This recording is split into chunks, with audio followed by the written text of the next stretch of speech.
Right.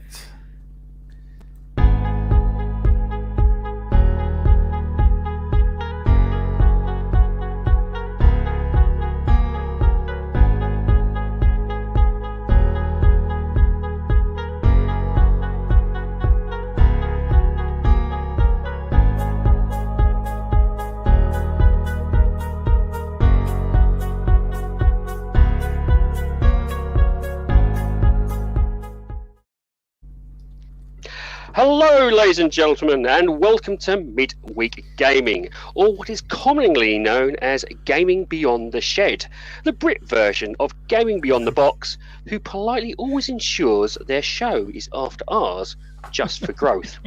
I am your host, RemovableSanity, and alongside me, I have a diverse selection of co-hosts whose knowledge of gaming rivals that of Xbox Game Pass subscriptions. Not only that, but we have brought on a special guest today who is a professional podcaster in a bid to make us look a little bit professional.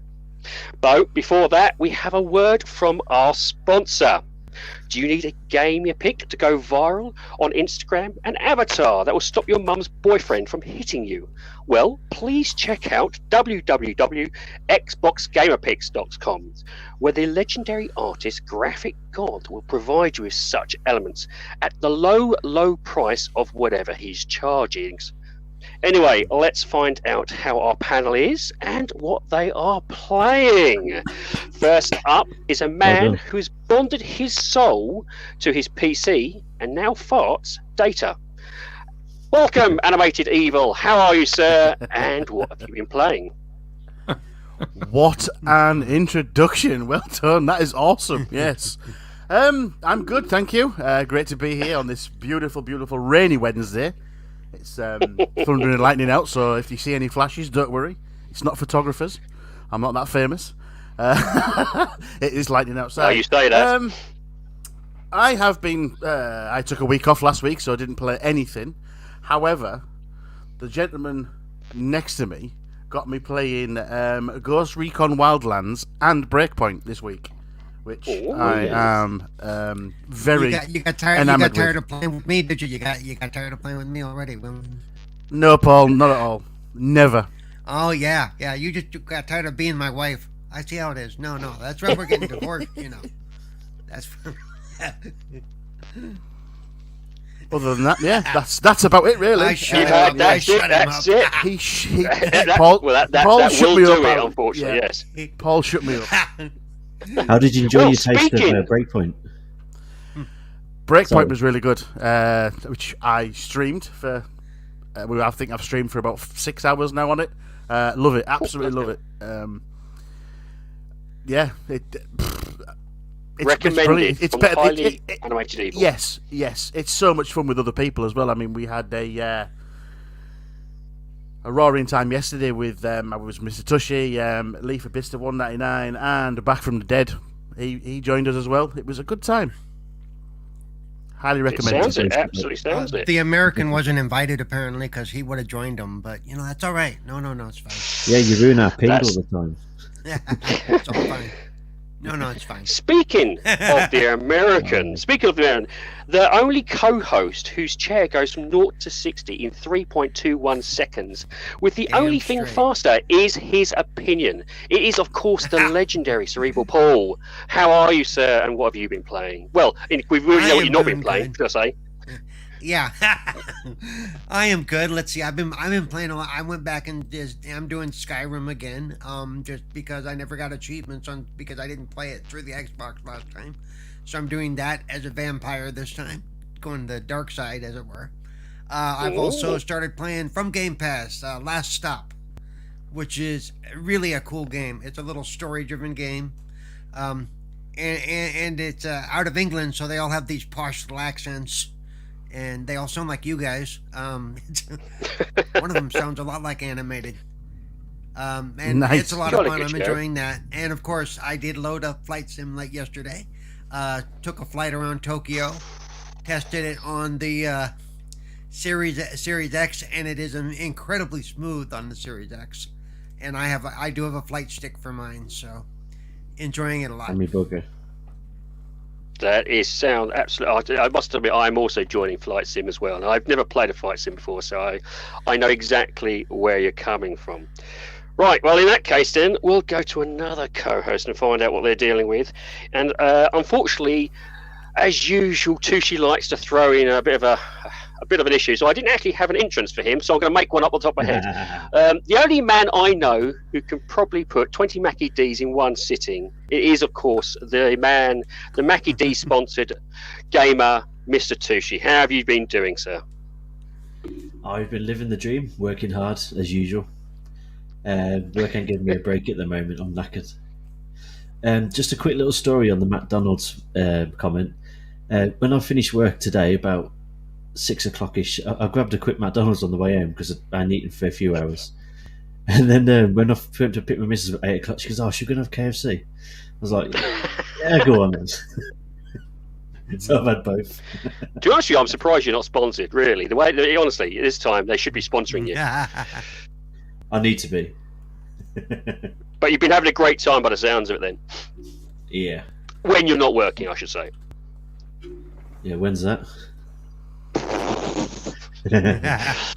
Exactly. Okay then. So in that case then, without further ado, is VJ here? Because I don't want to end up doing his little title and he's going to not go talk to me. Are you here, sir? I'm here. Yes.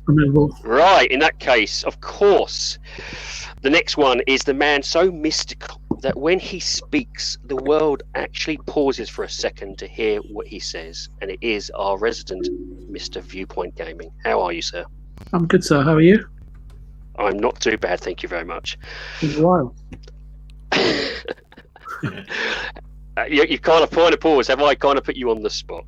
No, I was just saying it's been a while since I've been on a show with you. It has been as well, yeah. Unfortunately, that's what happens when you have a newborn. But there we go. Unfortunately, you now got me as a host, so it's your fault. There you go. Let's hope it all ends So what have you well. been playing? How have you been and what have you been playing? It's hot over here at the moment, but I've been playing Yakuza Like a Dragon. I've downloaded Flight Simulator to see what the fuss is about, and I sort of got roped into playing a bit of Rise Son of Rome. So Yep. I'm enjoying that. Right. So yeah, and I've just been doing a lot more reading recently than playing games, but maybe it's just a phase I'm going through. But yeah, with all this heat, I don't have the air conditioning on all the time. It does get a bit not really weather for gaming, shall we say? But yeah, other than that, everything's good. I'm looking forward to the show. Have you noticed in this heat, Superb. it's actually still silent, which is impressive, isn't it? This I is noticed true. back This in mine is in the true. heat wave, it's still nice and quiet. If you come on my laptop playing in that heat, it fucking sound like my Taking fucking PS4. Well, of course, in that case, thank you very much, Mr. VJ. We'll go to our last co-host. And, of course, you can't really have a gaming podcast without a Gears fanatic. Luckily for us, we do have a man who eats, sleeps, and poop Gears. And actually, this is true because he accidentally swallowed some cogs today. So, without further ado, Stubbs, how are you? And what have you been playing? I'm good, thanks. I haven't really been playing. I've not been playing. No, you're not going to make me say it. I've not been playing a game by Coalition Studios. I haven't played any of their games in about 2 months. I've been playing Yakuza Kiwami. That's very good so far. I'm not very far into it. I'm not. Are you enjoying it, though? Yes, I am. And I'm doing a review for a game which I can't remember what it's called, but I know you reviewed it, Removable. Full I of can't light. remember. That's it. Ray of light. I've just realised it's a game where you're by yourself as well. Yeah, I fell asleep the other night playing it, but you know. Well, there you go. Shows how good it is. It's calming for I you. was tired. Yeah, it's too calming. It is. And I've been reading a magazine. Well, not an actual magazine. You have got them. It's called Sega Mania. They've started making magazines like ebooks, but you can actually buy a physical copy. And the idea is that they're going to go through from the 1990s through the whole Sega timeline, and that that's quite good. That is, because I do like Sega, the Sega old school. I do. So, well, who knows? You never know what could potentially be on the horizon. Yeah, Like, always keep your eyes out. it's true. It is. I'm just dropping these topics in. Oh, yeah. Apologies to everybody. I'm kind of a bit lax here. I tried to be professional, but luckily we have a special guest on with us who is a professional. By no means, we've got a professional podcast on here, so it's great. So he'll be able to tell me where I'm going wrong. Of course, it is the one and only the Ginna Gaming. How are you, sir? And welcome. I think professional is a stretch, but yeah, I'm really good, thanks. Yeah, I get called all sorts. It's the Ginna, but Americans call me Ginna, or Ginna. So whichever podcast I'm on, it's different every time. I just kind of roll with it these days. I'm not calling you Ginna. That takes on a whole different meaning. Especially if your first name's Victor. Yeah. But no, I'm good, guys. I've been playing a lot of similar games as you. I've been playing the London Life Simulator that is Last Stop. Really enjoying that. And I've been flying around on Flight Simulator, putting planes through the Grand Canyon and the Brooklyn Bridge, checking out where I live, which I think everyone else has done. And I've downloaded the update so I can see the home of rugby, the Principality Stadium, and fly around there. So fantastic. So it's really captivated you. I've spent a lot more time on it than I thought I would already. My wife is very annoyed that I spent all of last night, this morning, and as soon as I logged off this afternoon from work on there. So. Oh God, yeah, I can see how. I must admit, I was exactly like, it's just a sim. What's it going to be like? And then before you know it, 6 hours have gone past, and you're like, damn, I've only just done the tutorials. Whoops. I skipped them. I went straight in. I've crashed a few times. I tried that, but then I just crashed. Yeah. The first time I played it, I couldn't even get off the bloody runway, because you just don't know what the buttons are, and if you're just trying to play, you think it's going to simple like just press a button and go, but it's not. It's quite complicated when you get the assists off. Luckily, I jumped in with a couple of friends. And they'd already done it, so they kind of guided me through as I went. Actually, that is a good. How was the multiplayer? Because I haven't tried that yet. Was it stuttery or anything like that? Was it quite smooth? No, it's really good, but the menu to turn it on and find it is really complicated. It reminds me of SOCOM back in the PS3 days, trying to download updates and navigate menus. So, yeah, that was a bit of a pain, but once you got it turned on, it's great. You can't collide planes, though. I've tried. Oh, damn it. That's me and Tushy out the window then. Right, okay, so... Sorry, just a quick one. I looked on the world map and I noticed that like Wandering Dutch and a few others were all... loads of them are in the one area. So I went in there immediately, flying around them, just trolling some people. But I jumped in the party in the end. And is it possible to crash into them? Is it possible to crash into them and bring them down? No. Licensing issues. They need to make a special mode for that. No, they never will. Never happen. They never. I can guarantee you, they never will. No, probably not. The reason Flight Sim There's a particular event that would stop that. Yeah. A particular event that happened on, say, 9/11 stopped. Yeah, probably would have. Yeah. Yeah, that's never going to happen. Anyway, to dive away from that, shall we get on to the topics? Oh, as you all know there in the chat, we scour the dark web, Wikipedia and Reddit for the juiciest gaming topics to keep you lot entertained, and then promptly bin it and do a quick hashtag gaming search on Twitter. So, without further ado, let's get on with the very first topic. Or as they say in WWE, let's get ready to grumble. With the first topic being gaming manuals. Would you buy a game if the game publisher added a couple of extra dollars to the game and provided a gaming manual? This is a free for all, so by any means, whoever wishes to go first, go for it. I just real quick, I would say I wouldn't want to buy manuals per se, but make them available online. So we can at least look stuff up if we need to, but don't waste the paper and the resources on printing up actual manuals like they used to. There's really no need nowadays.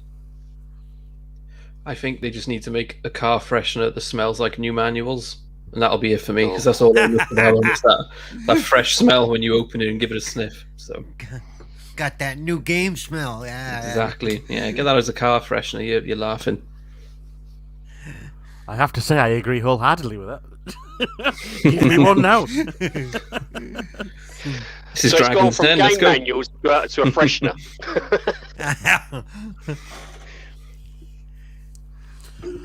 Well, I'm going to go. That was a quick topic. What's next? That was really quick. I was expecting a bit more of a really robust argument there, but no, it was literally not. No. I must admit, I do.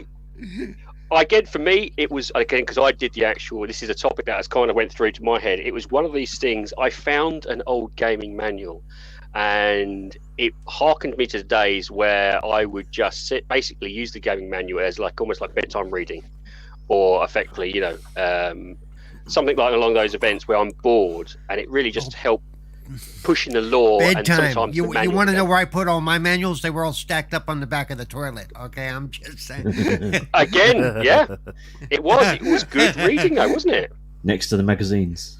That's right. Yeah, well, that weren't reading material. That was more visual aids, wasn't it? But yeah, again, so for me, it just harkened to that, and I thought, well, I'll ask a question. But as I said, clearly the poll also agrees with you, because most people said, nah. But actually, the PDF I did does actually sound a very good idea. Something you can download and print yourselves if you wanted to. Because let's face it, at the moment, if you're doing... Yeah, but let's face it, for the physical media, you get a plastic case now, especially when it comes to the Switch. You get a very small, little cassette for your Switch, and a huge, big plastic case that's nothing in it. It's like, well, that's a bit of a waste. If you could then put your own manual in there, it might make it a little bit less, or a bit worth it, sort of thing. It's been that long since I've had any sort of physical media. I've been digital since. Oh no, that's okay.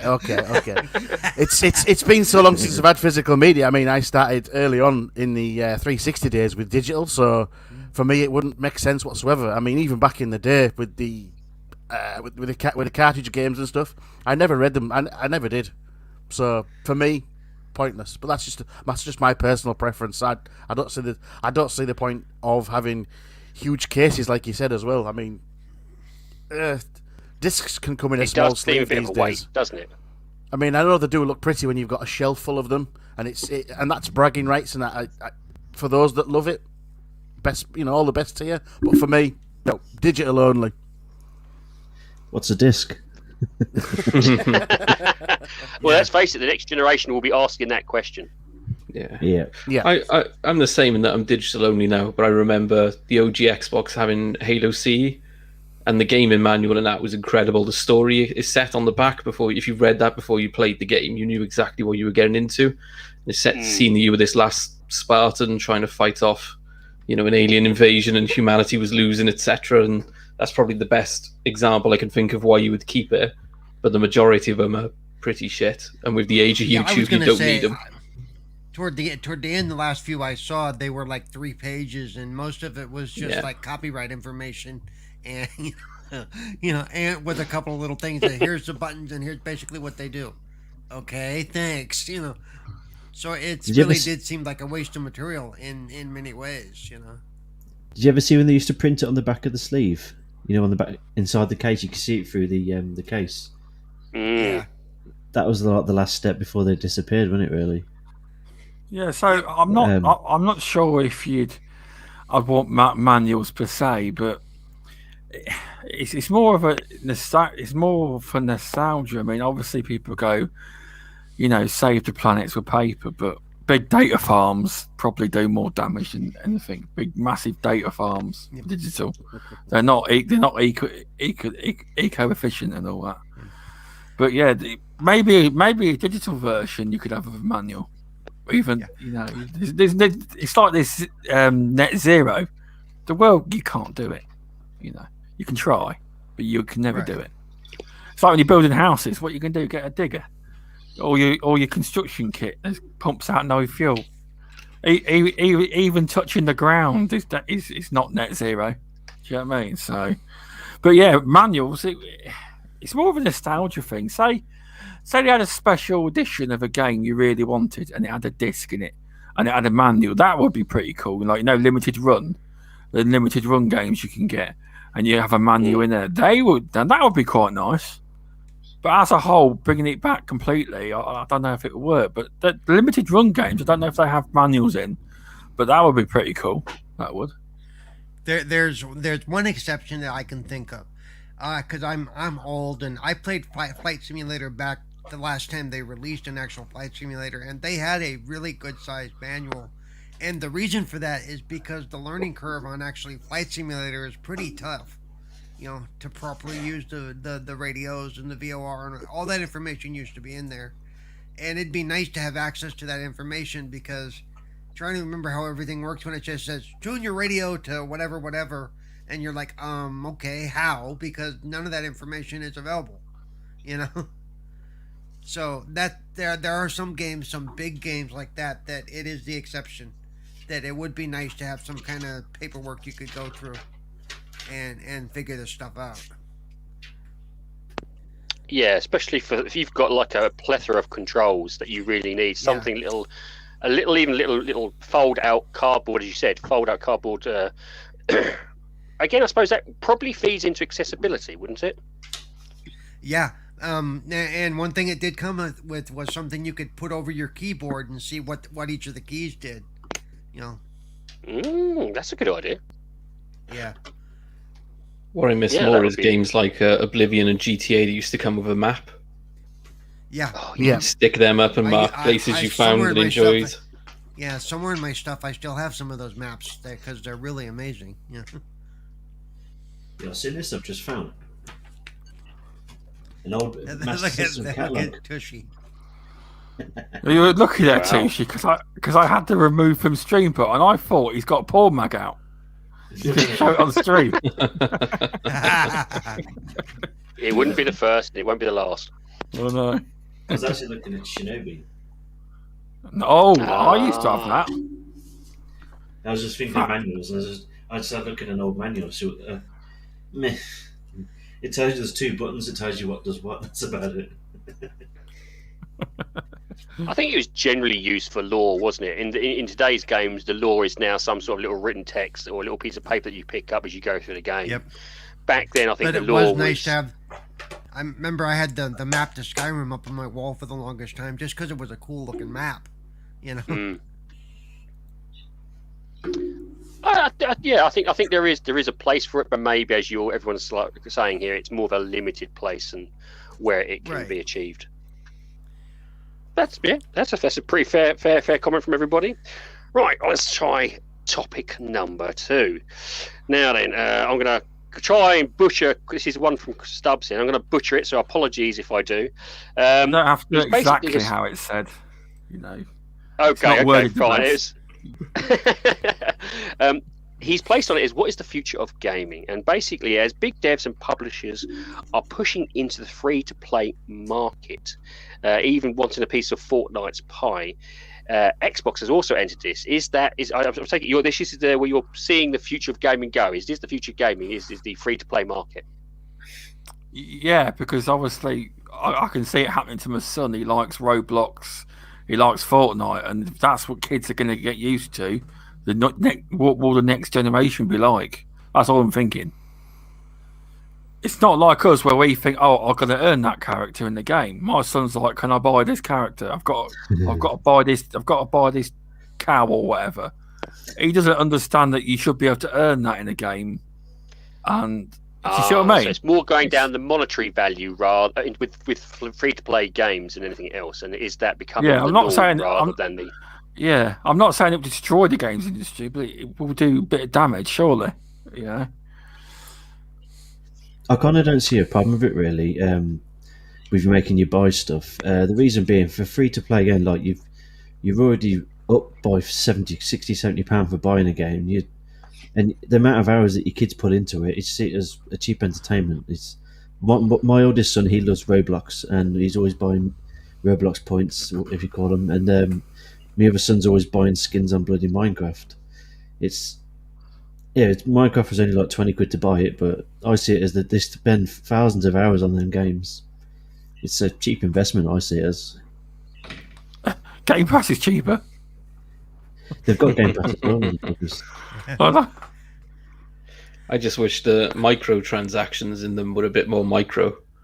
Like 6-7 quid a skin is a bit too much, especially in Fortnite, the amount of characters they got now, and you look at it, even if you're not interested in playing it, just the amount of stuff in there that catches your interest, and like, that's pretty cool. Like my daughter's only 5, and she ended up buying the full Master Chief pack with the backpack and everything else, and then a week or two later she wanted I got Ryu from Street Fighter, like a little cable guy holder. I got Chun-Li, and she loves them, and then they put them in the game, and then she's like, can I get them as well? It's like, yeah, they don't give you the right amount. You can't just buy them. You got to buy the bucks to buy them, but the bucks never play directly into what a character is. Then you carry over and spend more than you need, and it's just those tactics I don't like. I don't mind paying for things and paying in free games, but it's the way they manipulate it. So you can't buy what you want. You have to buy a currency which never breaks down entirely to buy the one you want. Yeah, I pay the monthly subscription for my youngest. So if he wants V-Bucks, he has to save them from what he gets every month. By the way, what Ginna was just talking about is the equivalent of the old arcades where you would have to buy tokens to play the games, and you couldn't sell the tokens back when you were done, so you'd end up eating, Eating them. Wow. That's interesting. You'd end up getting stuck with spare tokens that you couldn't do anything with unless you went back. Yeah, basically, yeah. Yep. So, with Fortnite, I pay the monthly subscription. Hopefully that he learns to save his V-Bucks. It doesn't work because he comes down 3 days later and says, "Dad, can I have some V-Bucks?" Like, you had 1,000 yesterday. Well, I bought this. See, Dad needs to learn to say no. You spent Dad your does. V-Bucks for the month. Dad does say no sometimes. But Mum said, Yeah, that old technique. Yeah, Mum said you'd buy me Mum's them. like Okay. Oh yeah, go get your mum. Let's see if she said that. Yeah. Well, there's your mum's wallet over there. You can. Yeah, I suppose, to be honest with you, it is a bit pervasive, and unfortunately, until us as gamers kind of do a pushback on it, as you said, you don't mind it as long as if it was clear, concise, and transparent. Where at the moment it does feel like, and it does seem it's much more heavily manipulated to swindle money out of you rather than just, as you said, be clear and concise. Is at some being point, the way it'll probably reach critical mass at some point. Well, I think that's the one thing Stubbs is asking is, do you think that is going to? Do you think it will hit critical mass, or do you think that this is a genre that is now with us forever? Well, it's probably with us forever at some level, but you can only spread the games out so far and there's only certain types of games it really works with. It doesn't tend to work with story-driven games, because there's nothing to buy. There's nothing I need to buy to finish, what's it called? Last Stop, So it's always going to be there, kind of, I think, for the shooters. I think that's where the shooters are going. And I think that's where they're going to stay for quite a while. I could sit in RPGs. Even we've got that new Tom Clancy game that nobody wanted that's coming out.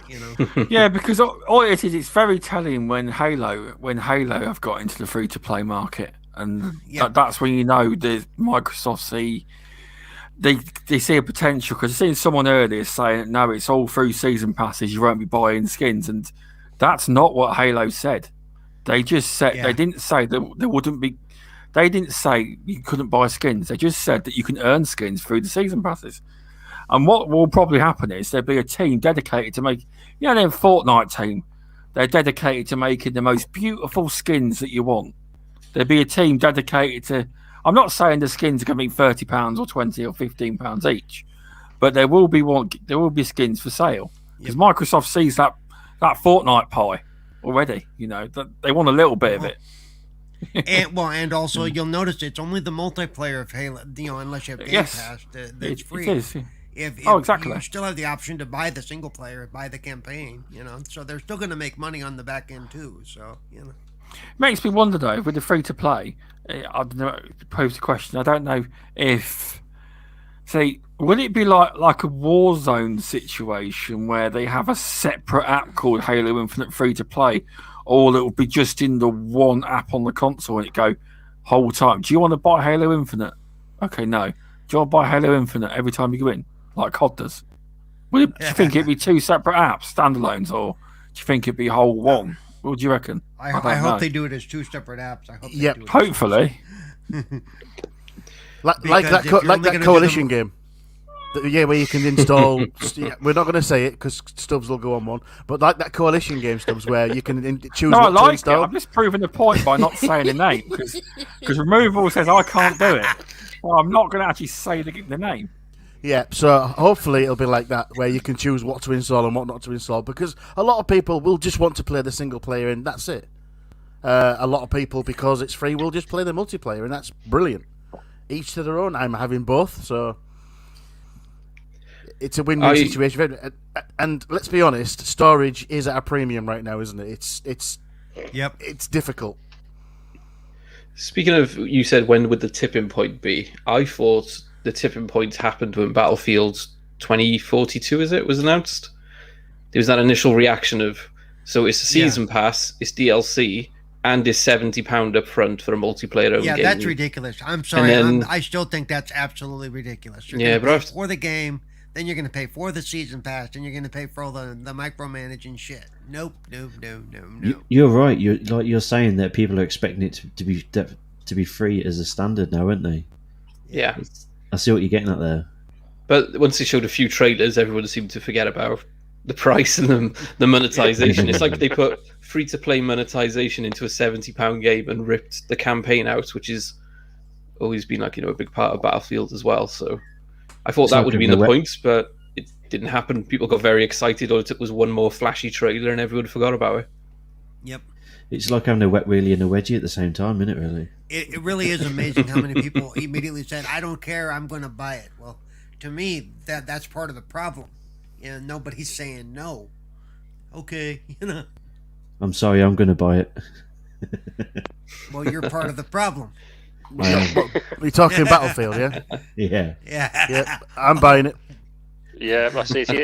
I think for me, 98 quid. I think also with the 70 quid price market, and I think those who are older, we've seen this 70 quid price market happen again and again through the generations. We saw it in the 90s, we saw it in the 2000s, of where this price rose, and all it ended up doing at the time was it reduced the amount of the buying power for people, because people just went, okay, instead of buying 3 or 4 games, I'm now going to buy 1 game. So it actually reduced their spending power. And I would say this is more for those who have limited funds. Those who have expendable funds, they'll be able to pay this and it won't bother them. For those with limited funds, this is going to be pretty much could be a 1 game all year situation. Well, us really old people remember paying $50 for a Atari 2600 cartridge that had an 8-bit game on it. So But it got pushed in, and then it kind of got reverted back from the pushback because they started to realise that sales were going down. So it's like, we'll go back to around the 50 to 60 mark. And then around the 2000s, it happened again, and it's like, it still hasn't happened. I think it's a consistent push that seems to be coming backwards and forwards. And until there is again another pushback from gamers, it will happen. As Stubbs keeps saying, it will happen. Isn't that right, Stubbs? Yeah. Possibly. Yes. I'm trying to work out what's going on in the chat at the minute. It really is amazing to me, though, dollar for dollar, we actually spend less for games, for much bigger games, than we did in the 70s and the 80s. That's true. Yeah. But we are also spending more. We're spending potentially less. It's the way that we earn a lot more now, don't we, compared to what we did back then. So I remember in the 80s and 90s, I used to get 1 game or maybe 2 a year, and you just pay the crap out of the whole years. or borrow them off your friends and stuff. But these days, you can. I think that most people can probably afford like maybe 1 or 2 games a month. I think, not full price, but I don't know. I think there is still a disparity between those with a expendable resource and those who haven't. And I think the reason why we've just gone, it's only 1 or 2 games back then, was like, well, we were kids back then. We got pocket money. We got money from our grandparents. We got money from our, and we saved up for it, and that was our push towards it. Now we have a job, and we probably sneakily put about 30 quid away without the missus knowing. I don't think it helps when they're trying to push higher price games and more monetization, when at the same time they're telling us they're making record profits. It's like loads of these game companies are making more money than ever. Then they're like, games are getting really expensive, so we need to put the price up. Or we need to add these little transactions in just to keep the servers open, even though we made 3 billion off you and it'll cost us next to nothing to keep the servers open. So it's the same with gas and electricity companies, isn't it? They say, we're struggling, we've got to put the prices up. So everyone's electricity goes up by say 20 quid a month, and then a few months later in the paper they're bragging they made fucking 100 billion in the last month or something. Yeah. Fucking wankers. Yeah, exactly that. And I think also remember they're doing the PR alone on these games is phenomenal. When it really doesn't need to be. It is phenomenal, especially with the internet. PRs and influencers can be bought a lot cheaper these days and still get the same amount of traffic. So the advertisement industry could easily, I think, that's my own personal opinion, could easily reduce that slightly. I think the person who would probably know more about the advertisement industry would probably be our friend VJ, who's been very quiet. He is being very quiet. Hello. There he is. Hey, y'all. So, was there a question? What is your thoughts on the free-to-play market monetization craze that seems to be happening, and in terms of it moving forward, and also the fact again it's this price increase versus gamers' wallet situation?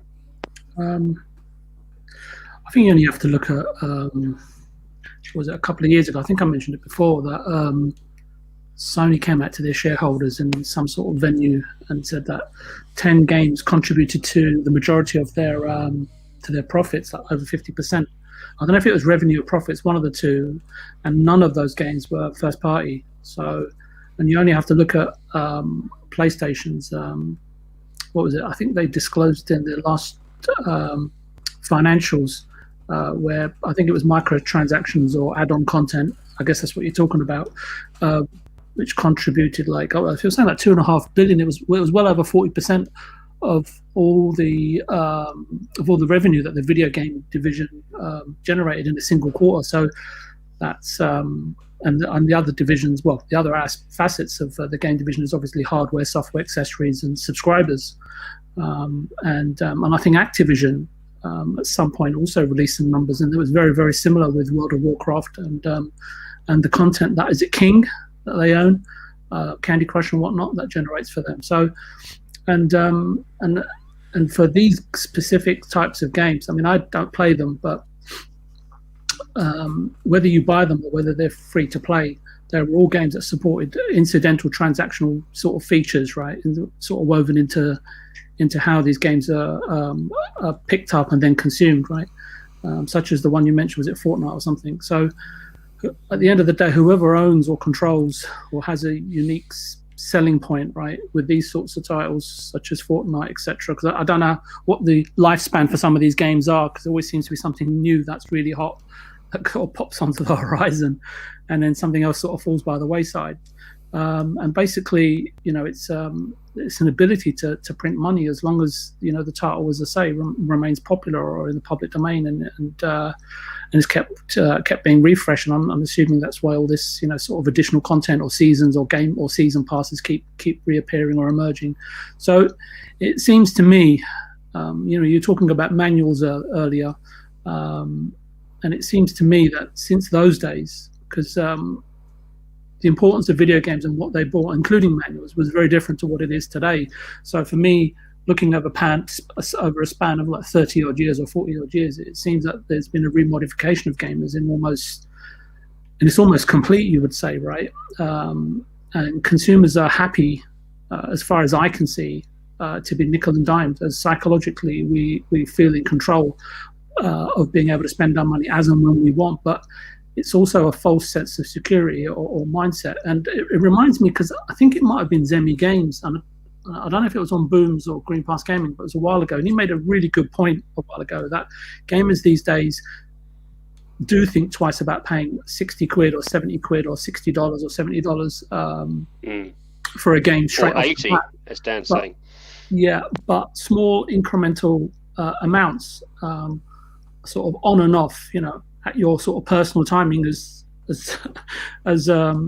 Animated Evil said, right? It's like you just had that yesterday, so he's got the flexibility and the ability to say no or delay it or get someone else to pay for it, right? So if he can manage that, so it's down to your personal timing, your inclination, and at your behest, right? And it's small amounts are far more palatable and digestible since you feel that you're in control of the budget. But he also went on to say, like, for more young sort of individuals, and I'm talking about 18 to 34, right? Because whenever you look at sort of financial results, they always talk about the age groups that they're targeting, and the most prevalent one was who are spending the most money, who have got sort of income perhaps that is free and available over and above what their living expenses are, because many youngsters these days are still living at home with their parents and so on and so forth, flat sharing and stuff. So that age group has a far more sort of level of disposable income. And correct me if I'm wrong, maybe that's changed, but that's as far back as I can remember.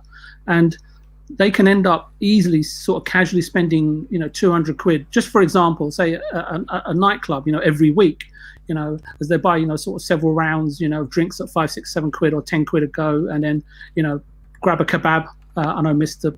Tush's preference is obviously Mackie D's, but anyway, let's go with kebabs for a change, and a cab ride home, right? And that's your 200 quid done. And they don't think anything less of it, right? It's part of their life and it's a part of their culture. But the same person describing me when I was younger. Yeah, probably that's where you lost all your hair. But the same person would think twice or believe it's a special event. Whether they're taking in spending, I don't know what the money is these days, but 150 quid on a meal out, right, with your wife or with your girlfriend, or both at the same time, if you're that way inclined. And they think twice, or they plan it, right, in terms of, okay, which night, which day, is it a birthday or whatever, and they think about it and plan it, right, in terms of spending that sort of money with a loved one. So for me, just to sort of wrap up, is companies are only following the trends, habits, and requirements of their customers today, right? And that's got to be a factor. So, and those that will sort of make up the majority of their customer base in 5 years' time, and that's why I think that the content is being planned out, right? Or people that have shown that this business model is going to be successful. And I often talk about those that lead provide guidance for those that follow. So, and I think that the content again is going to be designed or prescribed more so than be created, unless you're going to go and play a bunch of indie games for the rest of your life.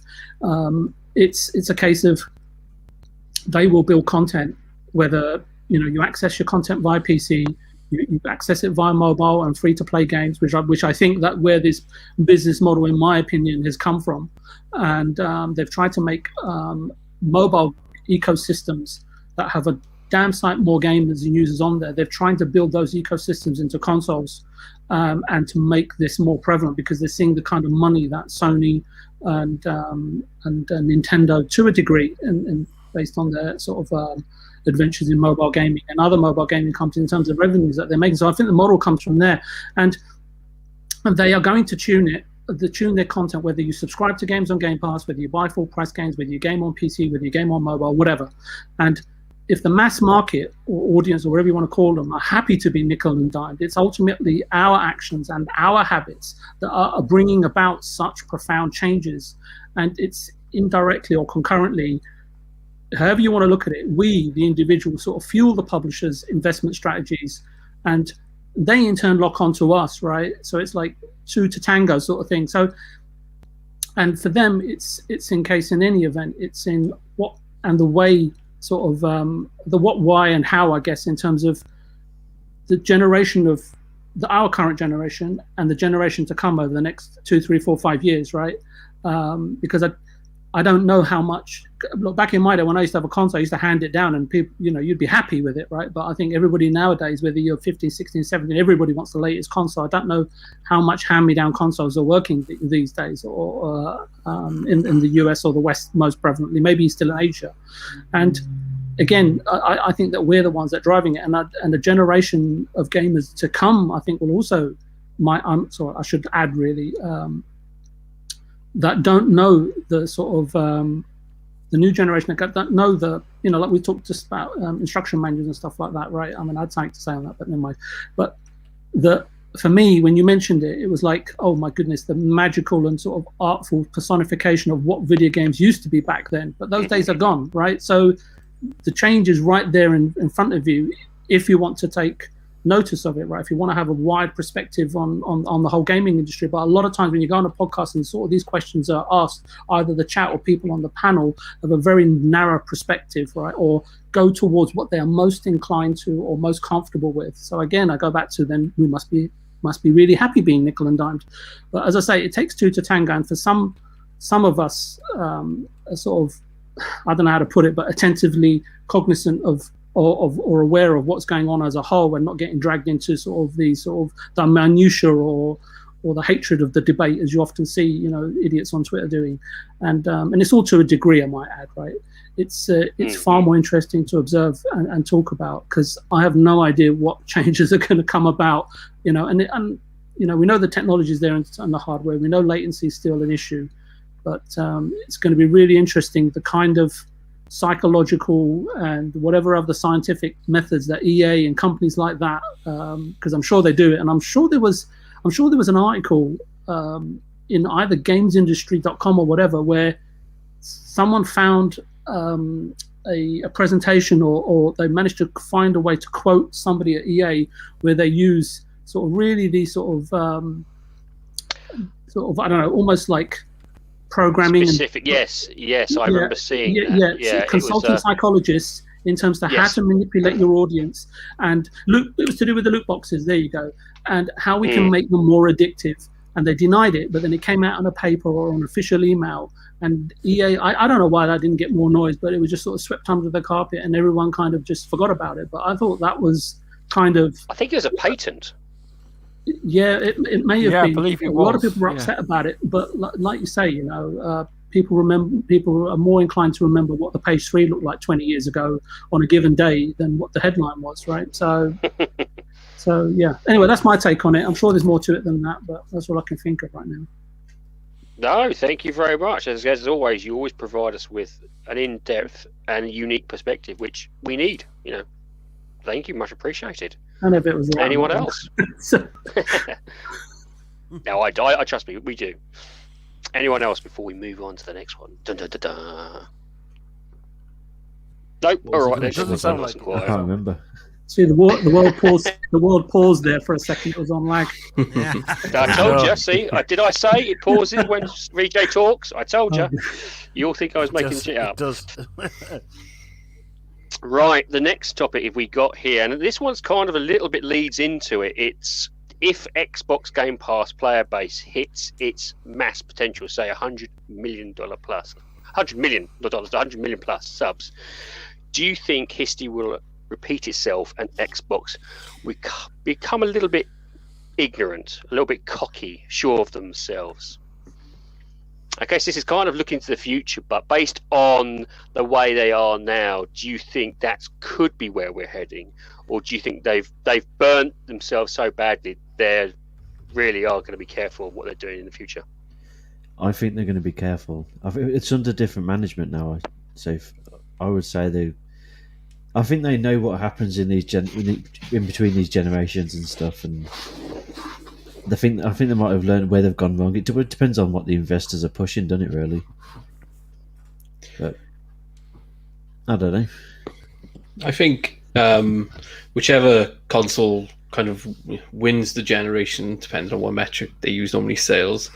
They make mistakes the next one.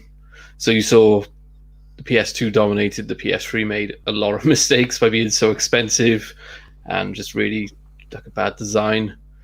Xbox 360 kind of won that generation. Going into Xbox One, they were, riding high. So they were like, oh, we've got games sorted, we'll push TV, we'll push interaction, we'll try to get more money through other avenues involved. And then you look at PlayStation 5 this generation, they won PS4 quite easily. This one, they've chucked their prices up to 70 quid. They're releasing remasters. They're like, fuck it, we know people will pay. Whereas Xbox lost, they're doing Game Pass. If Xbox would have won last generation and been in front the whole generation, I don't for a second think they would have done Game Pass or looked for something that radical. I think they would have just kept pushing. They would have done a Sony and pushed prices up this gen and stuck with the status quo, to be honest. That's Actually, true. I disagree. I Actually, disagree with that because Game Pass has been in the works forever. It's not something they didn't know they were going to lose the last generation. They didn't, but Game Pass was in the works long before that. So I think this would have come to be either way, especially under Phil's management. I think as long as we're under Phil, we're safe from stupidity for the most part. I'm a big Phil fan. 2017. Yeah. It's what the next group of leaders is going to do that you have to worry about. Was it 2017 Game Pass came into the alpha? Yes, but okay, you got to. But see, the Quite a few years ago, backbone of wasn't it? Game Pass predates that. The Oh, backbone. I know. It was a long time before that. Yeah, That's the probably been worked backbone on since basically 2014. goes with Yeah, the original probably, yeah. Xbox, actually. Paul, Especially the 360. yeah, Paul. I think what Ginna was trying to say is that, and I understand what you're trying to say, is that what Ginna is saying is that if they were successful, perhaps. See, what I think that's happened, Paul, is that Game Pass was there, and it ties into the overall strategy of what Microsoft do in terms of subscription fees for a service, whether it's Microsoft 365 or whatever else, the renting servers or whatever. I think what he's saying is that perhaps they may not have been as aggressive with this specific facet of Xbox as they have been in order to claw back competition. So I agree with you. Yes, it's always been the plan, but how aggressively they've marketed Game Pass as a unique selling point to, or an access point into the Xbox ecosystem without hardware is what I think is what he's saying in terms of no one really. I can see yeah. some of that. I can see Yeah. some of that, but also I can see that part of the reason for the aggressiveness is the introduction of xCloud. Would they see that would be my biggest question? Would they have gone on with the xCloud as much as they have and put as much money into it? Yeah, if they exactly. had won the previous generation.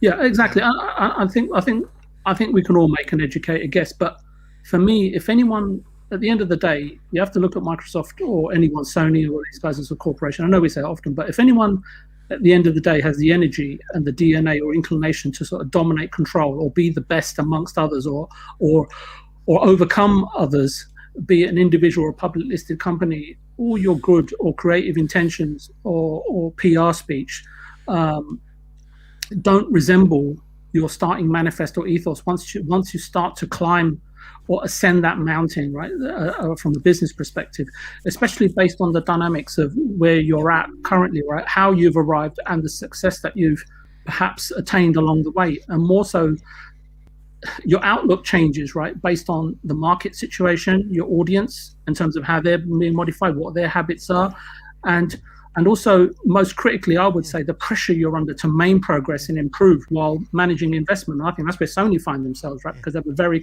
aggressive competitor this time around, and they also have you want to hear a very big what if? No, if not really. If they had won the previous generation, would Phil Spencer be the man in charge? No. No, absolutely not.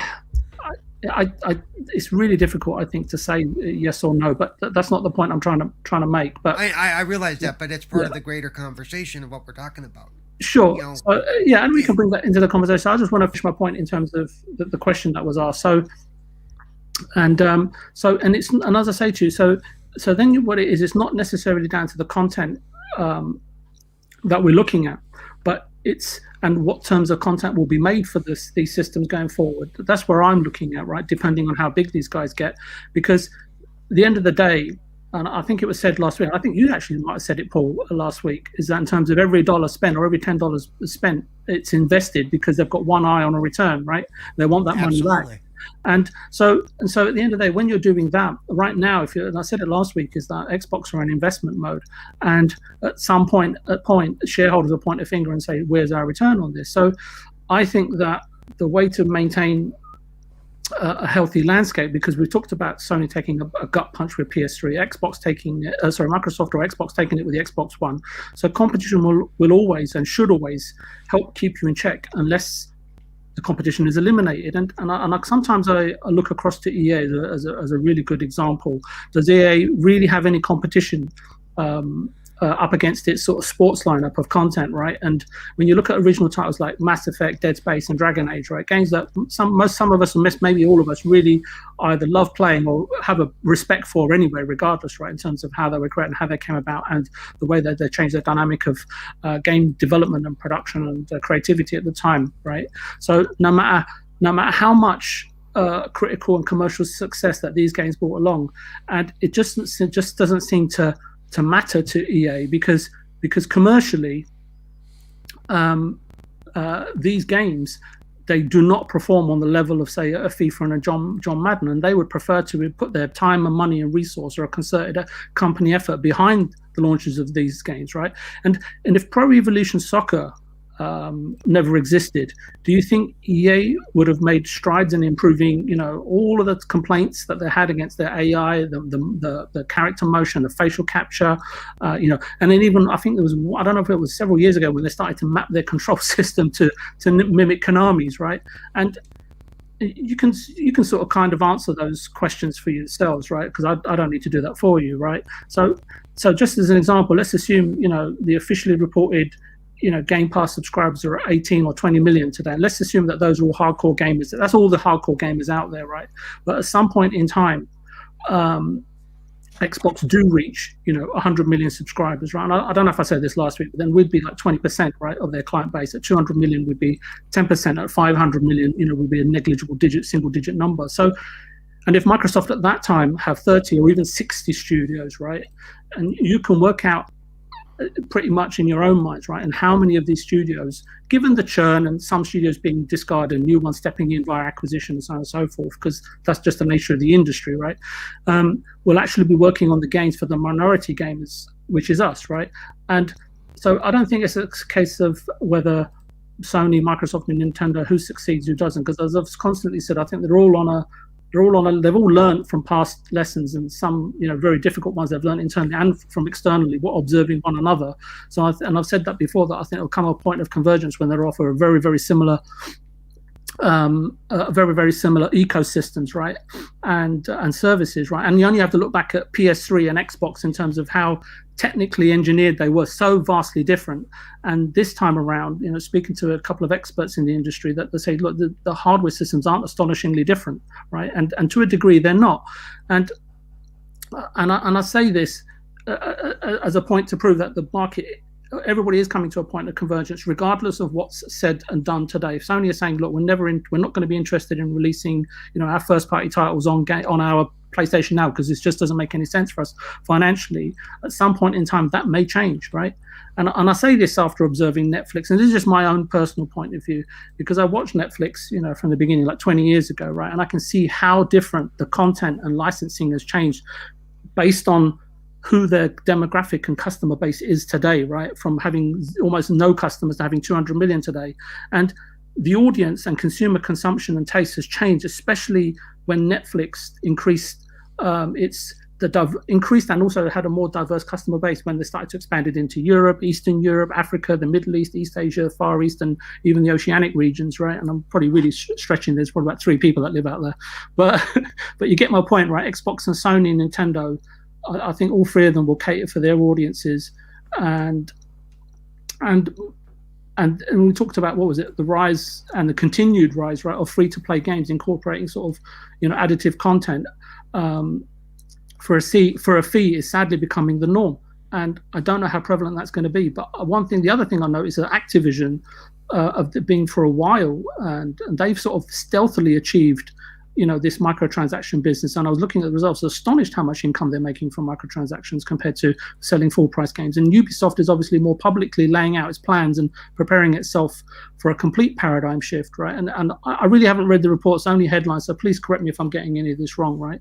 And then it kind of leads on to sort of like Japanese studios, and funnily enough, never quite caught onto it as much. That was my initial thinking, right, in the console space. But you can see that they really did focus on it when they started to make incremental revenues from their mobile game business, and that's why I say, I guess the question is for everybody, because again, I'm not as well versed as I sometimes sound. Have microtransactions and that business and that ecosystem in console games being to a large degree influenced by mobile gamer habits and the ecosystems that they're used to? I don't know the answer, and our publishers looking to mimic a mobile ecosystem that mobile gamers are familiar with. And again, I don't know the answer to that either, but my issue is that it's not a question of which company will fail or succeed, because I think they'll all do well. The long term, it's the longer term thinking is, how will the audience change? How will the market look like if Xbox ever reached the sort of numbers, whether you believe it or not, right, that they're targeting in terms of 3 billion gamers? Even if they get a fraction of that number, is pretty huge in expanding the gaming industry. And if AAA budget blockbuster games are not necessary or profitable, no longer required to sustain the sort of the behemoth Game Pass as it might be in those days, or akin to sort of, I don't know, Activision and Ubisoft and probably Take-Two's business models, for example, because I'm assuming that they're all pretty heavily already leaning on microtransaction types of games. Will they really bother to continue to make such content, as I'm talking about in terms of AAA budget space, like, especially since a lot of gaming companies are still struggling to make great games on a consistent basis because they still have their failures. And even if these games are not critically realized or recognized, some of them, like Assassin's Creed and so on and so keep coming out. But as I say, I think Ubisoft, Activision, Take-Two, which are the major players, has completely changed the dynamic of, there just seems to be a huge paradigm shift, right, in terms of their confidence in creating great games, the quality of these games, and how they're structuring their studios to cater for a completely different audience going down the line. And I don't know the answers to any of those, but yeah, feel free to jump in. Yeah. It sounds like to me, the way you're explaining it was that actually you brought up a very unique point, is that in a way, the bigger the company, the more they're kind of pushing for more profit and funds in terms of where they're going to be moving forward. So free to play is obviously going to be the better for them. The smaller the publisher, the smaller the developer, it's almost becoming the more, I wouldn't say it's more emotionally led, creative led games as created. So it's almost going to be like a split. It's, once you get to a certain point, it's almost like your shareholders take over and you seem to push more for, where the money is, versus those at maybe the indie level or the AA level, which is actually more pushing towards story relations. It sounds like it's almost like a split between the gaming industry now. Instead of actually saying indie and AAA, it's almost, creative versus profit. You see, Sony are maintaining the status quo because it's been successful. So why would you go to your shareholders and say, hey, look, we want to change things up. We want to do this, this, and this. They're doing it a little bit more subtly, right, with the 3 studios that they've picked up recently. I'm not talking about Housemarque or Nixis, but the other 3, which are presumed to be making the sort of microtransaction-based games. And we see Microsoft are coming at it from a completely different perspective right now. They've told their investors, listen, look, we're in investment mode.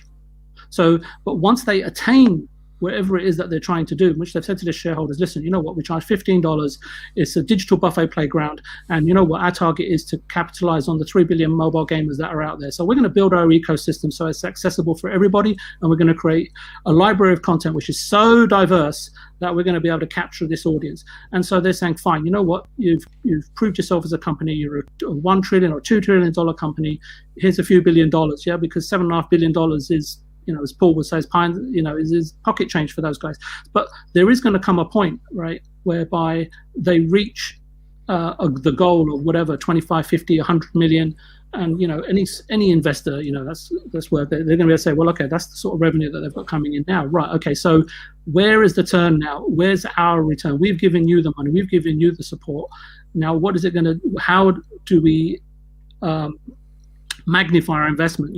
By 5 or 10-fold, and that point in time will come, and that'll have a different set of challenges. But I think at that time that it doesn't matter who the company is or what your product is, but you deliver that right for your audience, right? And I'm saying that the change, the paradigm shift in the audience is going to be, I don't know. I don't know what it's drives going to do. everything. Yeah, it will do. We've talked about it, like instruction manuals, right? As soon as digital. Look, at the end of the day, instruction manuals didn't cost that much to make, right? They were fantastic. I'd sit on a train journey for 2 hours, poring over a Japanese instruction manual. I think it was Ghouls and Ghosts and Super Snow. I paid well over 120 quid for. But there was an artistic endeavor behind creating those. And manuals didn't really used to cost that much. I think a 16-page, 32 booklet, or a 32-page or a 48-page manual were no more than cents on the dollar, given the volumes that you're printing. But obviously, when you're starting to ship 1 million, 2 million, 3 million units, it's like, hang on a minute. With the internet now rife, and people are going to probably print these manuals. And I don't know if you remember, sometimes manuals used to be included in the options menu, so you could access it via that.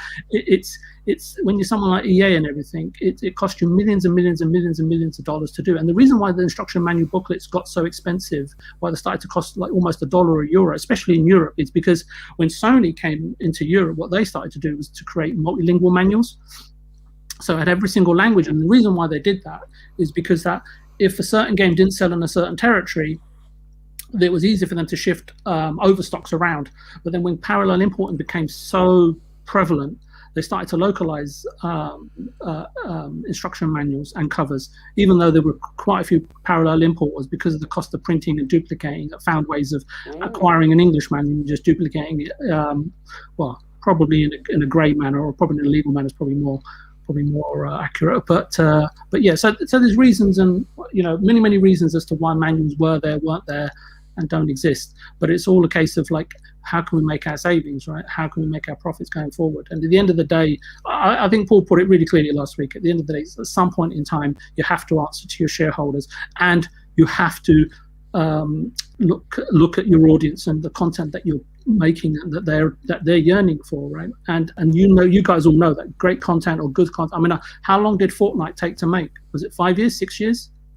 So yeah, that's what I think. That the change is not coming tomorrow, but it will come over a period of time. I think I think RemovableSanity, you actually raised a good point about indies and AAAs and the way they're going to go. It sounds like how cinema went, where you ended up with world cinema and indie movies where they became more story driven and a bit quirky and tried different things, and then AAA movies became Fast and Furious 1 through to 10, and they're all just Michael Bay style explosions, very little dialogue, people with huge muscles. And I think that's what's going to happen, is these big developers are going to find out the ways to make money the best. They're just going to hammer that home, and indies are not going to be able to compete with that. So they're going to compete in the way they can, of having excellent mechanics or excellent story or something that makes their game innovation, so that you pick it up. Yeah, exactly. And to be honest with you, yeah, exactly. I think in a way, as we progressed, I think you're right. I think that potentially will. That's the paradigm. That's why I can foresee it going in. And in a way, it actually does lead on to our next topic, which is, do PlayStation and Xbox actually need to acquire or build new studios from the ground up? Anyone? Who's that to? Anyone, please go ahead. Yeah. I don't think so. I've said all along, people harp on Microsoft for buying all the studios. Why build from the ground up when you have some stuff ready to go, that have already proven themselves, already have a track record? Building a studio from the ground up takes a lot of work and takes a lot of, money. Why not buy one that's pretty much ready to go, ready to earn something back? I think Paul makes a point there, which has just got my brain thinking, is that Xbox, being in investment mode, perhaps need to, if they feel they need to have more diverse content for Game Pass. Remember, Sony are making blockbuster games, which that's what they're saying, right? Who knows what else they're making in the background? But the 3 studios that they told you that they're making different types of games that the Sony, PlayStation, first-party studios, in terms of its portfolio, are missing, right? And so Sony are doing what they do, right, traditionally, right? But Xbox, being in investment mode, I think that they will, because they have a digital playground buffet, right, which has got to cater for many diverse audiences all over the world, right? And for them to go and acquire a studio or two or whatever doesn't really make any difference. But they'll do it more so in terms of diversity of content if it's needed. They'll do it if the division's projected growth isn't where it needs to be, and they'll also do it if they see a threat in the marketplace beyond Sony, Nintendo, and others. So I think there's reasons behind it. It's not just acquiring content for the sake of acquiring content or studios or whatever. It's everything has to be strategic, right? Phil's not there with a dartboard, right, and throwing an odd dart here and there and saying, right, if I hit a number, an even number, we'll buy a studio this month, and if I hit an odd number, we won't. And if I hit a bullseye, we'll, I don't know, we'll buy 3. But I mean, I think Paul's right. Building from the ground up is not easy, and I think the experiment for Microsoft this time around, in terms of can we build a studio successfully from the ground up, is the initiative. And I think the upcoming Halo success for 343 will also be a measure if Xbox feel they have cracked the code of developing internal studios, more so importantly, good content. I mean, in 20 years,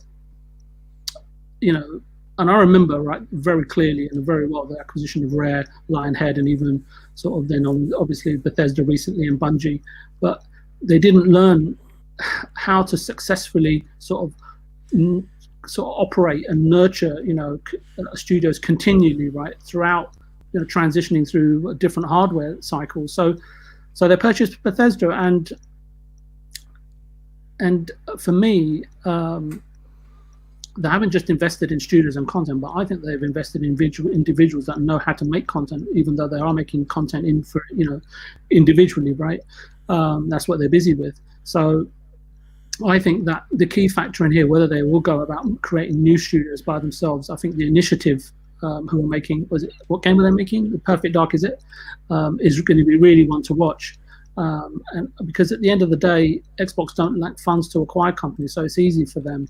But how many will fall by the wayside over time?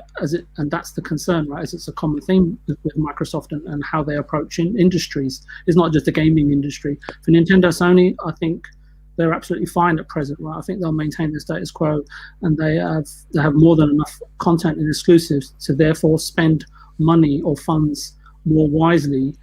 Perhaps some say they can't go out and buy big studios for several $1 billion, but they've got enough content pipeline to sort of then say, you know what, while we've got this content coming online, whether they're internal first-party studios or exclusive, we can invest in 3 or 4 new studios, and for the next 4 or 5, 6 years, developing content and bring them online if they work out. And you can already see that strategy in play with, was it 3 new large studios? I think one was Haven, is it in Canada, Firewalk, I'm not sure what they're doing at the Deviation Games. And you can point to Nixis and Housemarque, but those studios, I think Nixis are sort of specializing in PC ports and perhaps support and enhance whatever PC ports that they're planning to make. And I think the latter in Housemarque just offers diversity in terms of creativity and perhaps from a part of the world that's relatively untapped. And that studio continues to improve. But I'd say improve, but with each outing of game that they, with each and every game that they release, they come out with a new outing, and their reputation increases. I'm not saying that they're the be all and end all, or that they're the feather in Sony's cap, because that's Insomniac. But the key important thing for Sony when they're buying a studio is, look, do they deliver a decent quality? Do they continue to improve? And do they deliver on time and on budget? And do they have a decent following, right? And Housemarque does have a cult fan base, much like Obsidian. But as you've seen also recently, like with Kojima, for Sony, if it doesn't work, they will move on. And I'm not saying that's a fact, because I don't know what's happening with Kojima. It's up to him, with whom he ends up tying up with. I personally think it might be Bandai Namco, but I'm not often correct, right? But on the acquisition front, if Sony purchase anyone, perhaps it will be a big studio, but it'll only be if Microsoft or perhaps even Nintendo, start to go on some sort of spree.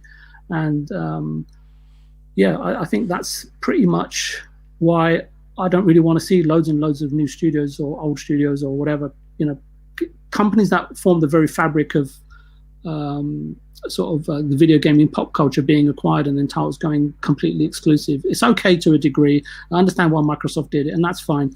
But yeah, hopefully it's less of that and it's more organic growth. But as I say, at the end of the day, Microsoft are in investment mode, right? And they've got trajectories and business, plans to hit. So they'll do, I think, whatever's necessary until they can't, or until they won't, or until they see a radical change in the industry in terms of consumers coming online again and the sort of content they have to provide them. So yeah, it's all going to be really interesting to observe going forward. Has everyone got to sleep? No, we're still awake. Listening intently. Just pausing. Listening intently. Yeah. Yeah. But Microsoft are going to buy more because they're still in the business of keeping everybody else out. They want to be the biggest, the best, the one everyone wants to go to. So when there's people flashing cash around with your likes of Google, Amazon, well, not so much Amazon, but your 10 cents. Yeah, there's another one. I'm forgetting its name. Nope, it's gone. While those are flashing the cash, Microsoft, the Embracer Group. Yeah. As soon as you said it comes to my head. Yeah, you're right. So as long as they're flashing the cash and they're trying to get in on this millions and millions and millions of gamers, that Microsoft are going to buy more. They can't not. I mean, growing a studio from nothing is obviously perfect, but you never know if that's going to fail. If you've got an established studio that are up for sale, why not? Yeah, I think he'll be sitting there, maybe not with his dartboard, but Phil will be saying, okay, listen, you know what? We're stagnated. We're at 20 or 30, whatever the subscription base is. Listen, our projection was 50. What are we missing? And at the end of the day, the go-to is content. Okay, what do we need? Okay, what can a deal be done? Which genre are we missing from that area? Are we missing JRPs? Are we missing and they'll then potentially buy into that. They ain't missing RPGs, that's for sure. Yeah, they're slowly becoming the RPG box, not the shooter box. Yep. Well, that is the Western market, but not for the Eastern market. Yeah, they're going to have to find. They're going to have to find that gem of a studio or developer or whoever that captures the markets where they're not so popular, like the Eastern market. They're going to have to find something that'll bring those people in. So animated, I think it goes hand in hand in terms of what kind. Okay, so you've got two things. We want to increase our subscriber base. Okay, have we tapped into as many Xbox traditional gamers as we possibly can? Right. So are we now we're tapping into this specific audience. So I think it will be right. If we want this audience, we want to jump from 30 to 50 or 50 to 60 or whatever that number is. I don't know. I'm just pulling these numbers out of thin air. Never used to be a magician or anything like that, so no need to worry. Margate wouldn't have me back. So I think it'll be tying consumers that they're targeting with content that they'd be inclined to play. So I think both go hand in hand, and that's where I think that the acquisitions will become far more strategic going forward. Yeah, it's just I may be wrong, so please feel free to. Yeah, no, I'm in complete agreement. I think gaming is the biggest it's ever been. We've seen a record PlayStation launch, a record Xbox launch. Nintendo does whatever Nintendo does, and everyone seems to buy it. These game companies, they're assets at the end of the day, and they're worth more than they've ever been. So people are coming around, like Tencent, Amazon, they're offering stupid money, and they're going to sell.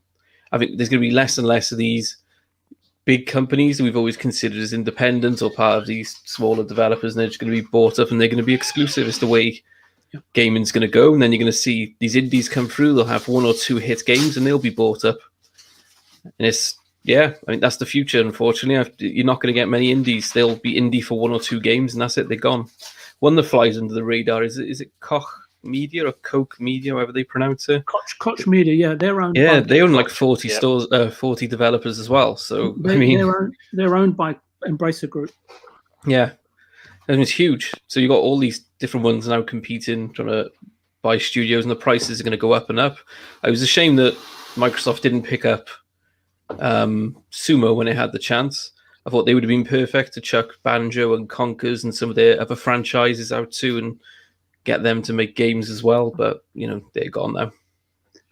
I couldn't find a single art. It's an interesting point about the Sumo Digital and the purported $1 billion acquisition. I know they've got a fair amount of studios and stuff, but there was not a single article out there that could explain why the acquisition made sense, or what was the strategic reason behind making such a deal. I mean, I shared some thoughts with Studs, but probably not a topic for today. Yeah. It was interesting. But I couldn't find anything. One interesting fact that VJ did find out that such a small developer, they've got 1,000 employees. That was very interesting. Yeah, Not they're a small huge. outfit. Yeah, but they were bigger than I thought.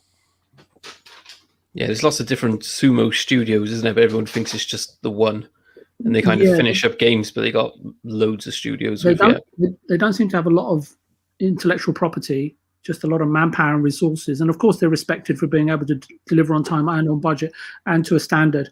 But I just couldn't. I don't know. That's why I'm just throwing the question out there. It's not a trick question or anything. Yeah, no. One thing I would disagree with in the comments being made about every indie developer will be brought up. I don't agree. Every indie developer wants to be brought up. I'll give you an example. Bloober Team, for example, they've partnered with Konami. They've not been acquired.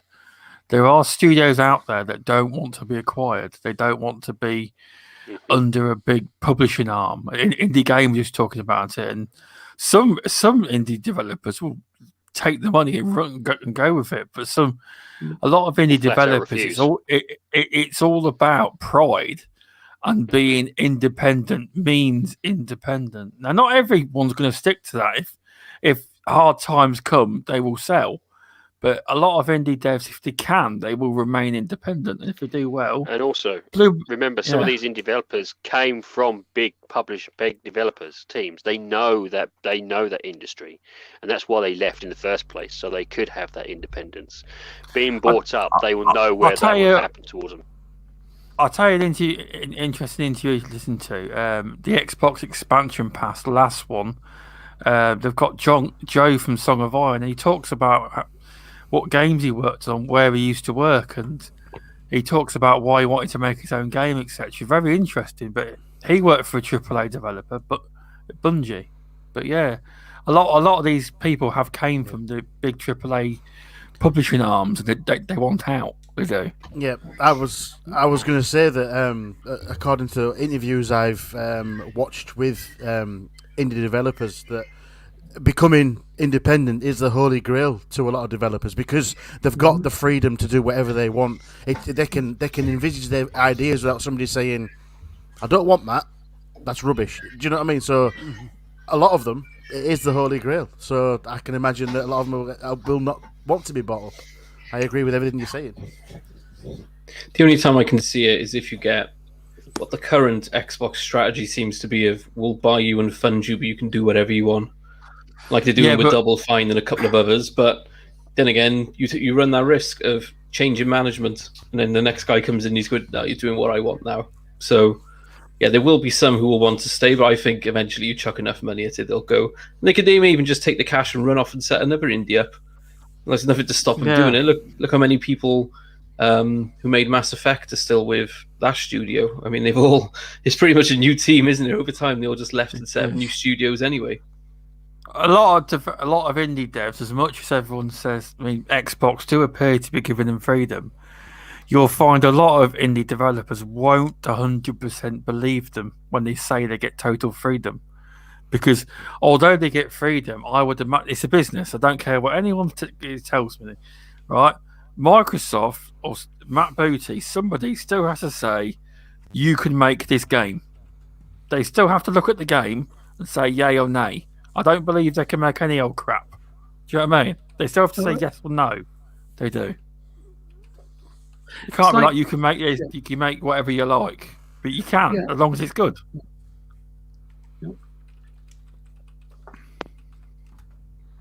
You're right. I think everyone's pretty much hit the nail on the head there, isn't it? Really? That'd be true. That'd be true with any.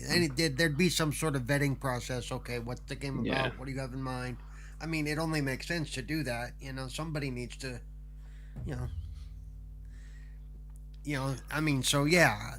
At the end, somebody has a say so, and says, okay, go ahead and make this game. I mean, I'm sure before they bought all these companies, they went through their portfolio and said, okay, what are you working on?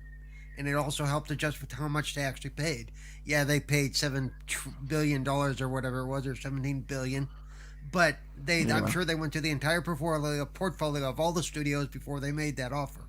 You know, I agree. because The thing is, with that, it'd be stupid just to buy them on the way to Bethesda alone and ignore the rest of them. You know, well, Bethesda would have asked for more money anyway. They would have asked for more. yeah. When Microsoft's coming, you couldn't ask for more than you're actually worth. They overpaid for Bethesda easily. You know. That's why Microsoft putting words out there that they're looking is a double-edged sword for them, because they know everybody thinks, well, if they got money, they'll pay us more than we're worth. You know, True. I think one of the best deals out there for indies at the moment is maybe Idea Xbox, like Song of Iron and Replaced, and a lot of them have been speaking about and how the games were funded. You just sign up for timed exclusivity. It comes to Game Pass. You can still sell your game on the Xbox store. You can still sell it on Steam. And then after 6 months, normally, or a year, you can still put it on, the competitors like PlayStation and Nintendo, but they cover the cost of the game, or they pay you an upfront fee that's agreed. And I think that for indies is very helpful. If they don't want to lose their independence, at least they know they're financially secure to make the game they want, and they're going to see a return on it. That's true. So, I was listening to the Xbox expansion pass and Song of Iron, Joe, and Luke Law asked him, will you ever bring, this was an interesting point, will you ever bring Song of Iron to Game Pass? And he said, basically, it's a misconception that anyone can put their game into Game Pass. He said it's an invite system. If Xbox called me up and say, do you want to go into Song of Iron? I would definitely say yes. But until I get that call, it's a no currently. He says it's not a, I want to be in Game Pass. He says, at his level, you have to get a call and they have to want you in Game Pass, not like, if Call of Duty rang up and said we want to go in Game Pass, they'd probably say yes straight away. But it's mainly, apparently, it's an invite system. That's what I found interesting. I learned something there. He said it's an invite only system, which I suppose for quality, it's good. Yeah. That's Microsoft protecting their brand, because they don't just want anybody in there. Yeah, that's, that makes sense. Yeah. Yeah, exactly. No, I think it does. But there's evidence of Game Pass doing really, really well for the smaller developers. I mean, indie developers as well. I think it was name Mike Rose that did Descenders. He was on Game On Daily, and he said the game was doing okay anyway.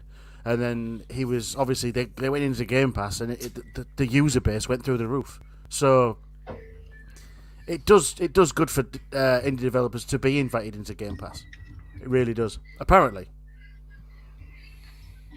Yeah, and Indie Gamer in chat raised a good point. He said there's other routes as well which they can go down, and there is.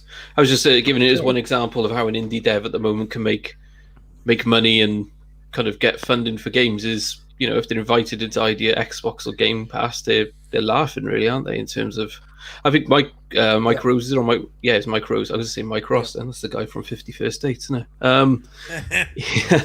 He said about, if you're an indie dev at the moment, there's so many different options available to you. If you're not making money, you're doing something wrong. Because all these companies got their own little, like PlayStation offers some alternative. There's one through other developers who will give you a similar scheme to take it onto Steam. They're just chucking money at indie developers, according to him, just to get content and get it out there. Yeah. Well, to be fair, let's face it. You can see that with, whatever's being placed on Game Pass, what's being released on a regular basis. Now it's just what's the joke on Twitter is now is thank you Game Pass for not for stopping me from ever attempting to go near my backlog. The content is literally just a wave of content, and I don't think it's going to stop anytime soon. Not whilst, as you rightly said, they are, it is literally almost like a free fall for content coming towards these systems, and in a way that kind of plays into a new, as Vijay was saying, it kind of plays into a new way we are taking on board games. We used to be, okay, 1 or 2 games a month, we'll pause it out. Now it could be a game every different day of the week.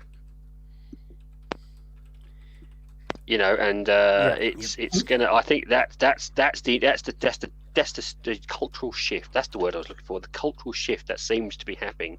It is almost a gimme sort of situation. It's a child wanting a sweet on a regular basis, and if it fails to get that sweet, it's going to drive hell. And over a long period of time, it's been impacting the way that we consume content, even hardcore gamers, right? So it's definitely going to change. I mean, to say the least. And I think as we all know, a lot of people say, "Oh, I don't have time to finish games. I don't have a backlog." So even as hardcore gamers are already in that boat, right, of not being able to keep up. But it's the consumption approach. I think these days there's an embarrassment of riches, right, when it comes to wanting to pick and choose a video game. Very few are completed. We are never in a more abundant time now than we have been ever in gaming history. The amount of content is available is phenomenal. Like yesterday we got Flight Sim, tomorrow we get The Ascent, so we're just getting inundated, and 2 weeks later we're going to get some more. Exactly. I mean, how can you possibly, in a way, does that speak to us as a culture of where we're becoming almost... I'm trying to think of the word, is where we are limited. What's the term? VJ might be able to help us on, where your focus is so short spanned. We're literally new shiny, which the Buzz Lightyear syndrome. Yeah, it's something nice and shiny. Is that a benefit for us? Are we kind of No, but you can see. Look, I mean, the only person that I know that sometimes plays, there's only two people that I've actually seen or spied on that I know that play games rigorously or perhaps to the end, and it's probably Paul and probably Miss Looper,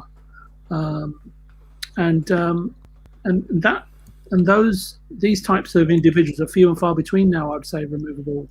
I think now is a case of where people plan to play a game, but life takes over it because it's incredibly fast-paced compared to 20 years ago, before the internet was about, when we were playing games. And games then, those days, were few and far between and far more treasured than they are today. And I think you just have to look at the way people consume food, consume different apps on their phones, people that respond to messages without even thinking. It's a total reformatting or reprogramming of way humans are.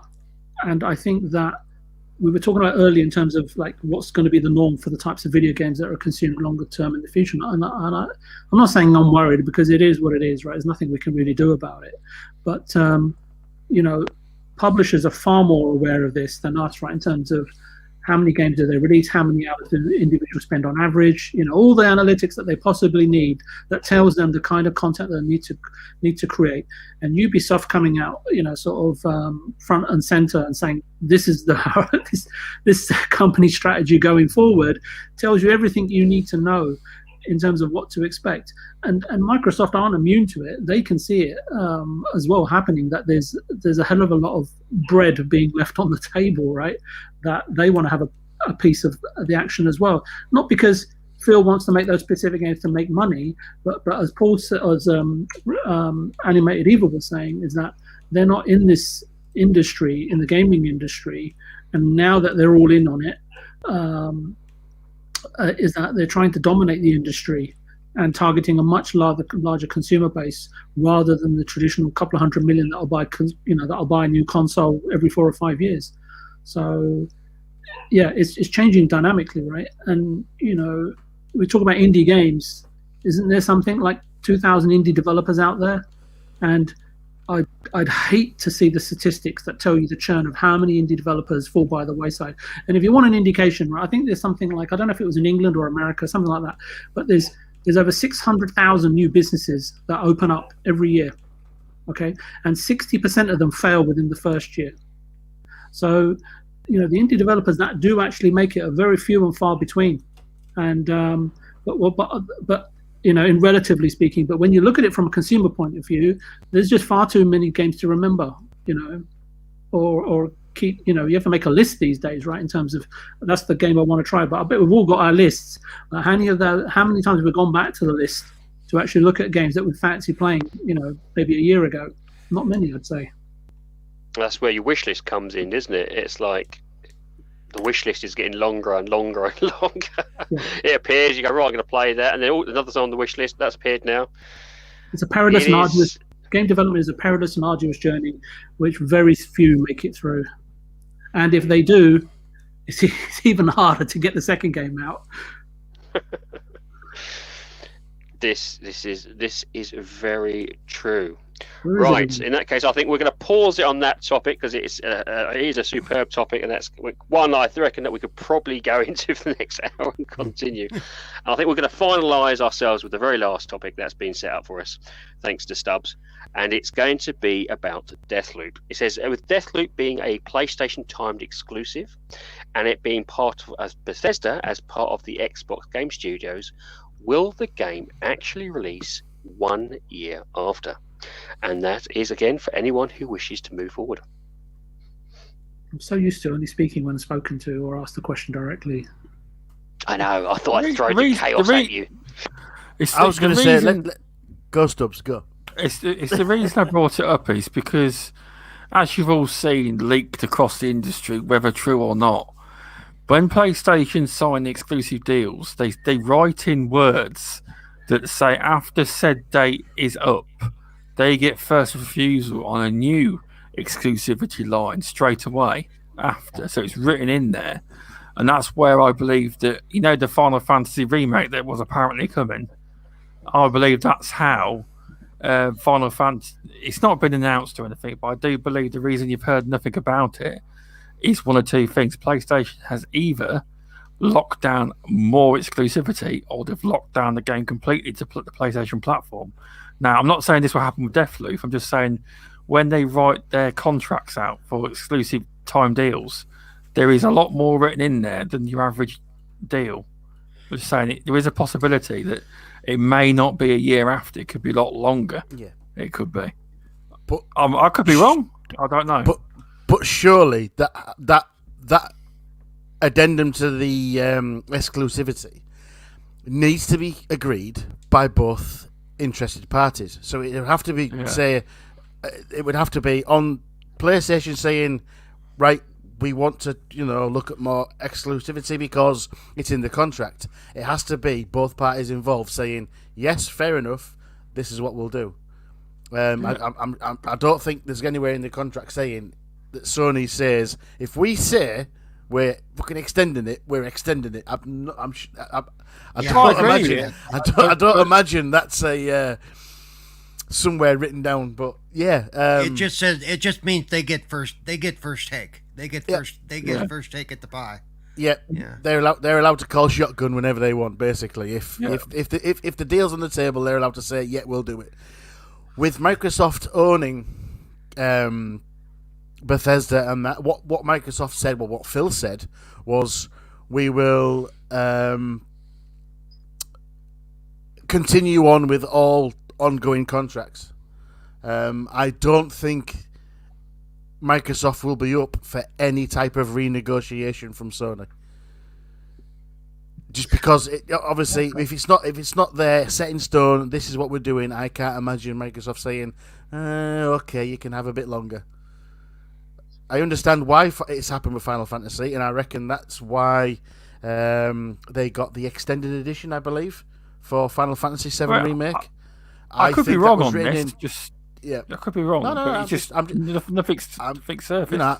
I'm just throwing my opinion out there, mate, as well. I don't think that Microsoft will say, yes, you can have more exclusivity on Bethesda games. Yeah.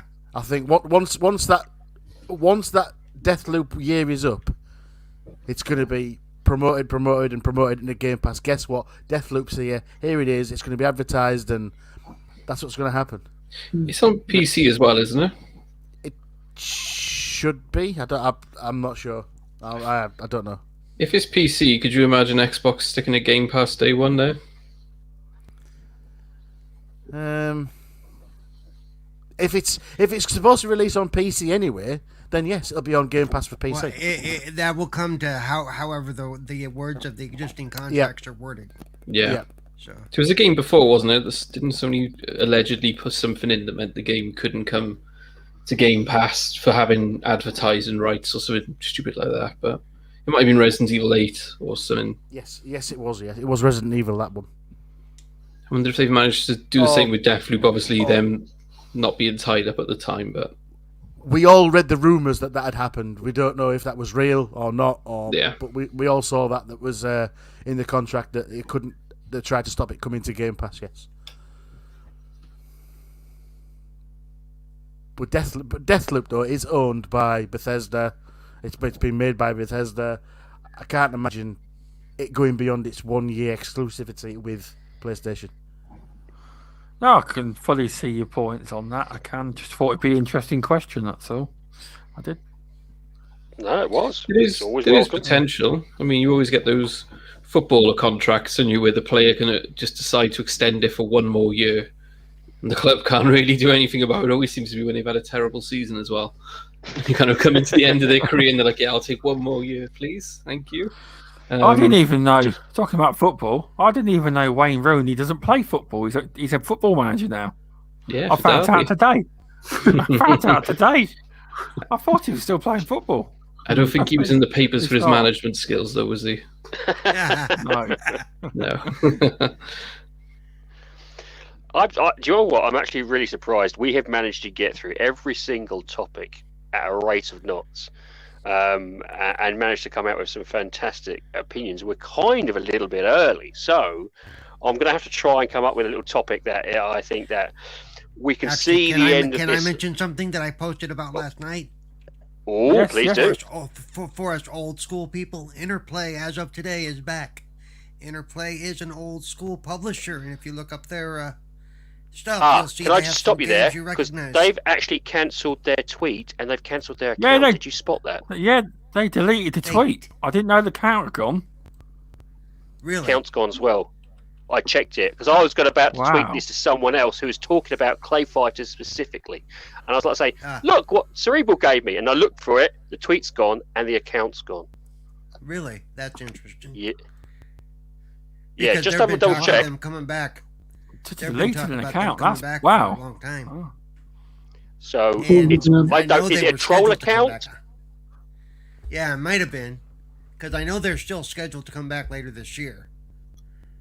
I don't think I could handle another bout of Clay Fighters. And I Well, was Messiah, looking the forward sequel to to Messiah, I think was a good idea. Yeah, I was looking forward to Vulcan Fury, the Secret of Vulcan Fury. We've been waiting on that game for a long time. Mm. Yeah. No, I literally tried to quote tweet it and it wouldn't come up. I thought, oh, okay, so I went to the Oh, account. okay. I thought I'd do it from that thing. I couldn't find the account, and I was like, that's weird. Yep. So I Might don't have know been- whether.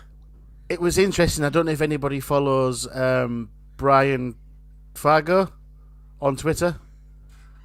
He is from In Exile, but he was a founder of Interplay Entertainment, and he put something on Twitter saying, "I don't know what the announcement is from Interplay. I'm not involved in it, so I'm not sure exactly what had gone on." But yeah, I follow Brian Fargo, so I can't remember what he tweeted without having to go into and have a look. Yeah, well, and he may not be involved, but yeah, I'll do some looking around. I'll see what's up with that. I'll see what I can dig up. So, Yeah, please do, because that'll be an interesting topic. We don't know whether it's they've accidentally said something and quickly went, "Oh, quick, get rid of it," or it was just a genuine troll Yeah, account. or if He it was- was just a troll account, or if it was just announced too early, somebody shot Yeah, their wad early, as it were.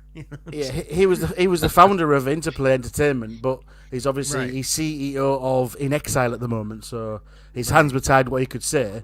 But he just basically said, "Yeah, I have nothing to do with the Interplay announcement currently or whatever." It was like, Well, actually, really? it's not a case of what he says, what he hasn't said. Because Yeah. if it was a troll account, he would have said, "Nah, that's not true. It's a troll account."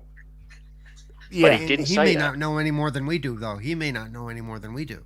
Actually, with him I'm being, sure he with would him have had being some elsewhere, sort of friends, though, surely. yeah, I'm sure, but It was just it's very intriguing how they've all of a sudden very disappeared, and I was like, "Ooh." yeah. Speaking of weird announcements that kind of just pop up and disappear and then pop up and disappear, what is going on with this abandoned game? Do any of you guys know? No clue. Nope. Yeah, I've noticed that myself. Clueless as much as everybody else. They got an app coming soon that they ask you to install before it's approved by Sony. And pre-install it. I don't get what's going on. It's the weirdest thing in the one of world. those side game things that plays alongside it, is it? You know, like they did with Watch Dogs. Everyone seems to think it's Silent Hills again because Norman Reedus put a tweet up. It's just gone, the world's gone crazy. I don't know Here what's we go going again. Oh God, it's Twitter is a crazy place, regardless of what it is. There's the amount of rumors are rife, regardless, isn't it? Everything that's on there, you kind of take with a pinch of salt, unless it's been completely confirmed about 3 times. Okay, so I couldn't resist. I've brought it up. So Brian Fargo, creator of Interplay, basically put yesterday when I saw it. He said, "Sorry to dash your hopes. I'm not involved with the Interplay announcement, and I have no idea what the new Interplay will be. I am as curious as you. I'm sure nostalgic. It's sure nostalgic to see the logo and the buy gamers for gamers again." That's all he said. So, read into that what you will, then. yeah, he never called it out as bullshit. He just said he doesn't know what's going on. And obviously, with new, he did put commas around it. So, just saying. There might be something. I mean, what did Interplay do? Did they do Wasteland back in the day? Was that the original Wasteland? Yes, they did. Yes. So, yeah, I thought so. Yeah. So it's food for thought, isn't it? It is Yeah, indeed. Food for thought. Well, before we just head off and finish and dive into the ether, how about a little quick one for myself? And that is, here's a kind of a quick fire round for every single person. We'll go around in order. Same question, Stubbs. What topic do you think we are not talking about, but we should be talking about in terms of the gaming industry? How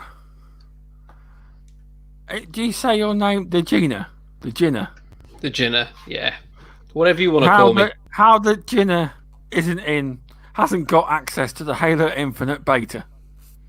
Oh, hang That's on. a Whoa, fair whoa, enough whoa, topic, whoa. Still too Neither is fresh, Animated Evil. Neither is Animated Evil, okay? Just saying. Neither's Animated Evil. So just to point out, I'm such a big Halo geek. You can't tell by that guy stood by there. But not only that, my wedding ring I had custom made. It's the ring off the Halo games as well. Really? So Nice. not getting invited has kind of cut me deep. And my brother-in-law has got an invite, and sent it over to me this morning. A screenshot of him having one. So yeah. Well, I've got to say it now. Over Halo, I'm a Gears person. So I signed do it. like He said Gears. Gears. He said Gears. He didn't say the I did. There you go. We knew it. Yeah. Yes. Yeah, Gears I is did up there. say it. But I'll give Okay, it a we're go. doing out the same question What? for you. For me, Yeah, the same question. I'm the same as Stubbs. How did I not get an invite? That's my question. No, for me, They did actually go with a post of saying how they were going through certain people, and it was based on numbers, who's been in the insider program for a long period of time, who's been active in that program, and also the vast sways that they're trying to get through still. So I think There's still a chance. There's still a chance. yeah, there's still it's 24 hours, wasn't it, from literally about 5 o'clock or 6 o'clock this afternoon? Because they haven't they just sent out emails saying you've been selected. They haven't sent out the here's what to do, and the app's not even available to download on the Xbox yet. So there's still time. There is. There is indeed. So now move it to Cerebral. Same question. Nah, I have no idea because I just go with the flow. Whatever comes up every week, So there is nothing close to your heart that it's not been talked about but should be talked about in the gaming industry. I disbelieve Not really, that. no. I think I know I mean, what he's getting at. Activision. Yeah. I was about That's what to he's say. saying. No, actually, no. yeah. Actually, I was going to talk about. To be honest, I was trying to avoid that topic as much as Skip, possible. skip straight over that one. Yeah, no, actually, I was going to go for the accessibility. I thought for cerebral, it would be accessibility. But accessibility's been a common topic, so I mean it's being brought up. So I'm happy about that, and I'm sure it will come up again when the game releases in 2 or 3 weeks, whatever it is. You know. Yep. And it will heat up again and say, "Oh, it's not good." You know, the invincibility mode's cheating. And I'm like, yeah, okay. Also, It's still a topic that we should be speaking about, though. I wouldn't be doing myself a service for people who watch me if I didn't say that what people are not talking about is how Narita Boy is Game of the Year so far. You know, it's easly the best game released. Are you a fan of that? Oh, stick with it for more than a few Possibly, hours. fan. Best game this year. To the point where I'm going to go Fan buy on your all the Twitter merch. channel.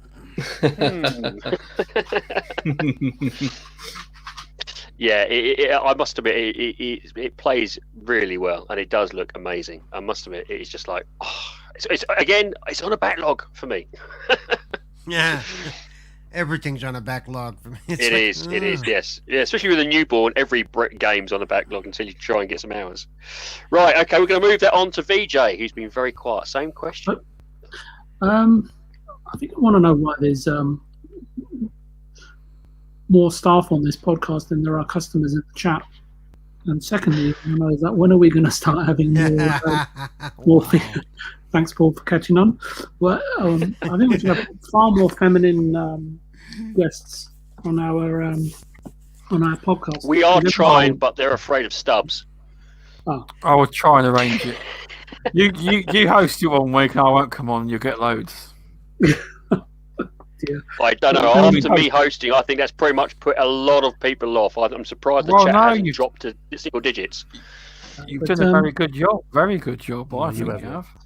I think, to be honest with you, it's difficult to come up with points of conversation on the spot. I need a few drinks before I can do that. And secondly, you know, during the summer months, it's always pretty quiet, right? So, and when it starts to ramp up a little bit more, perhaps, you know, towards the end of August, there's always going to be topics for discussion. So, I'll just sort of sit back and let them roll in, and we can discuss them as and when you like. As and when, but not if you're hosting. I do want to bring something up that isn't been talked about. I don't think. I don't know if anybody subscribes or watches Review Tech USA. Mm-hmm. Yeah, I used to Yeah. a long time. So, did you see his thing What's he about done now? nothing? Apparently that according to several states in America, that powerful PCs now have a electricity output Limiter? bigger than they have a bigger electrical output than they're trying to make a law for.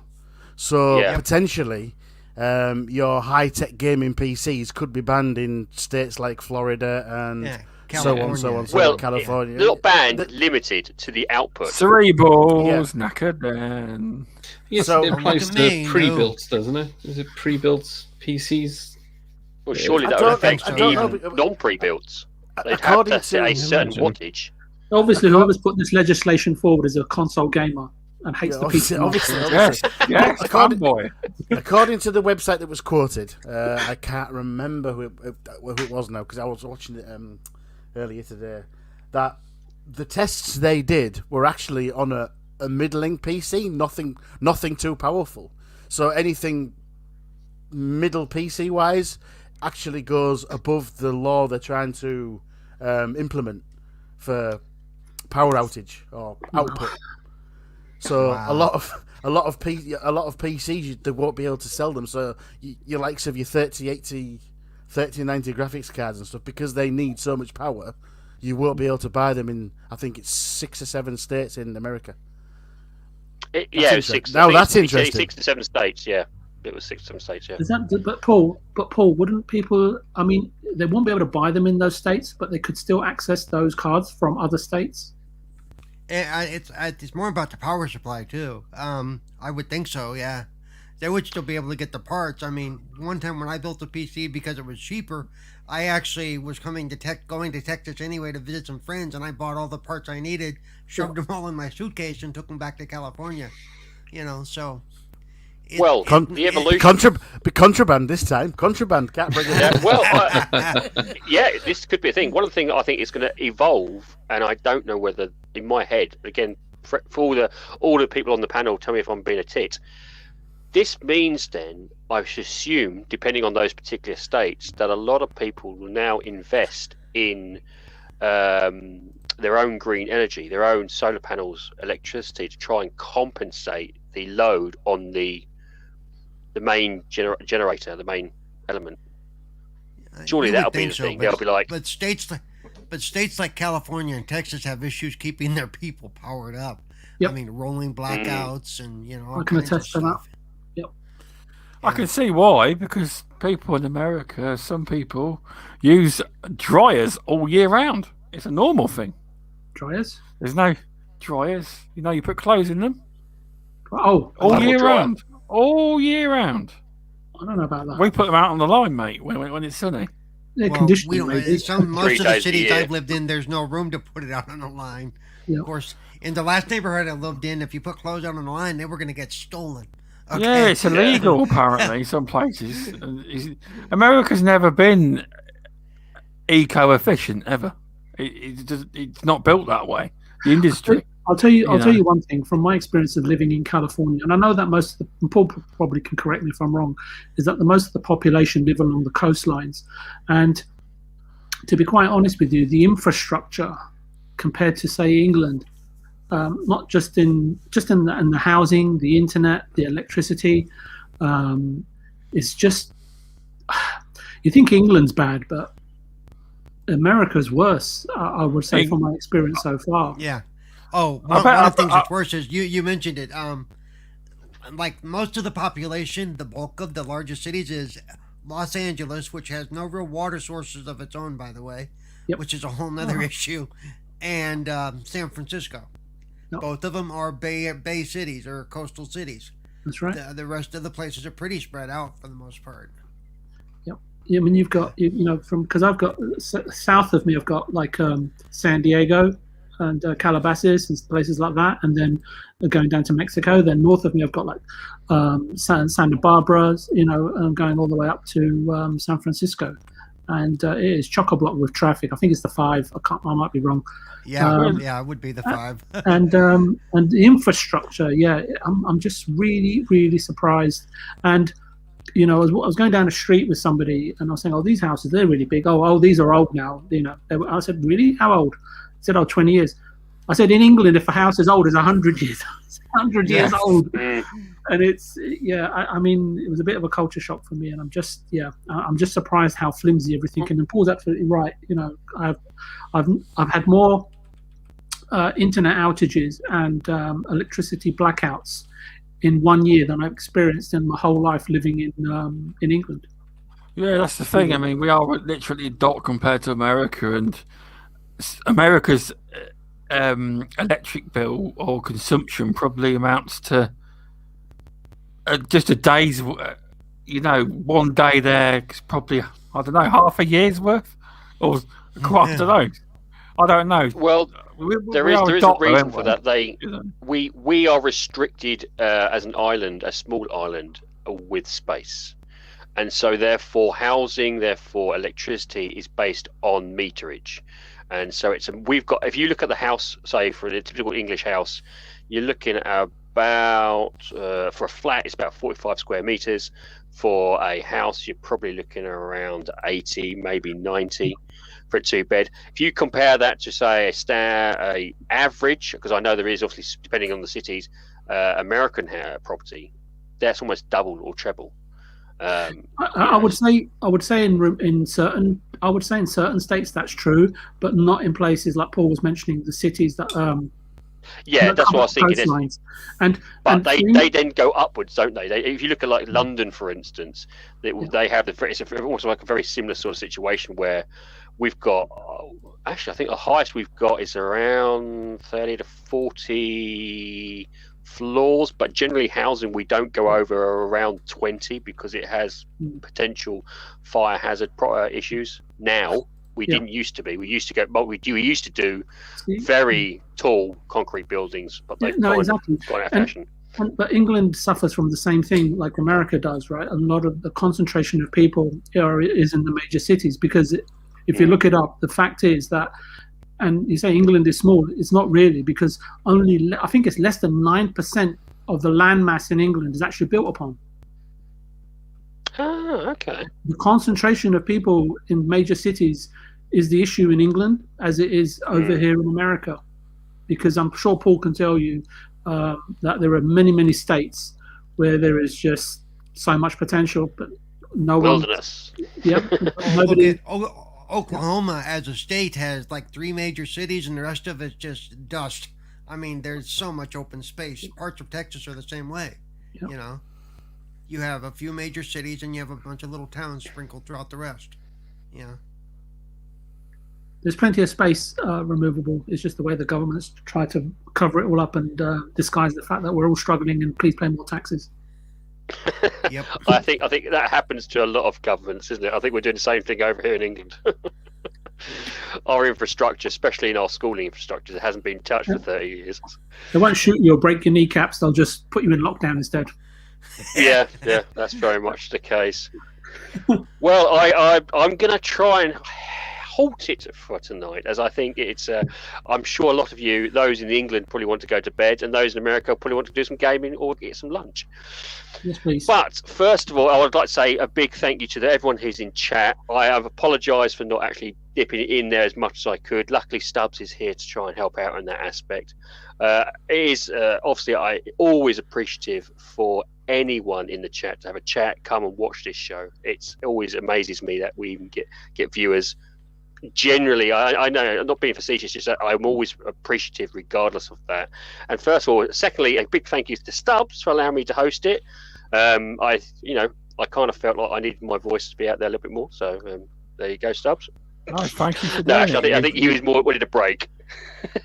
Yeah, you've done a really, really good job you have tonight. You've kept it flowing well, and you've done a really good job.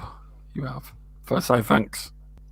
Much appreciated. And of course, before we go anywhere, I'd like to say a big thank you to our special guest, who is, as usual, providing us with not only entertainment, education, but the professionalism that we come to expect from the Ginna Gaming.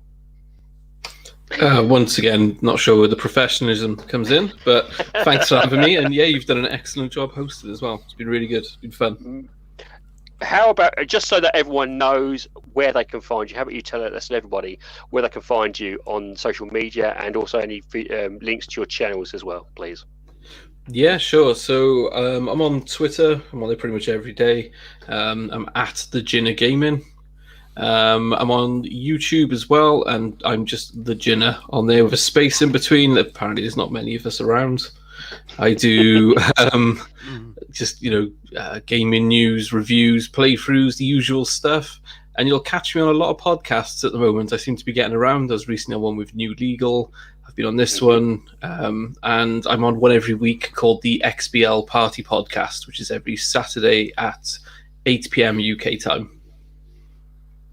Superb. Thank you very much for coming along, and we hope to have you again, so hopefully soon, and hopefully you'll probably be without me being hosting, so you can actually have a bit more talking time. Cerebral, what about you? Where can we find just to point out, also look for Ginna's new book, Keeping Cool Than Cooking a Potato. It's an interesting read.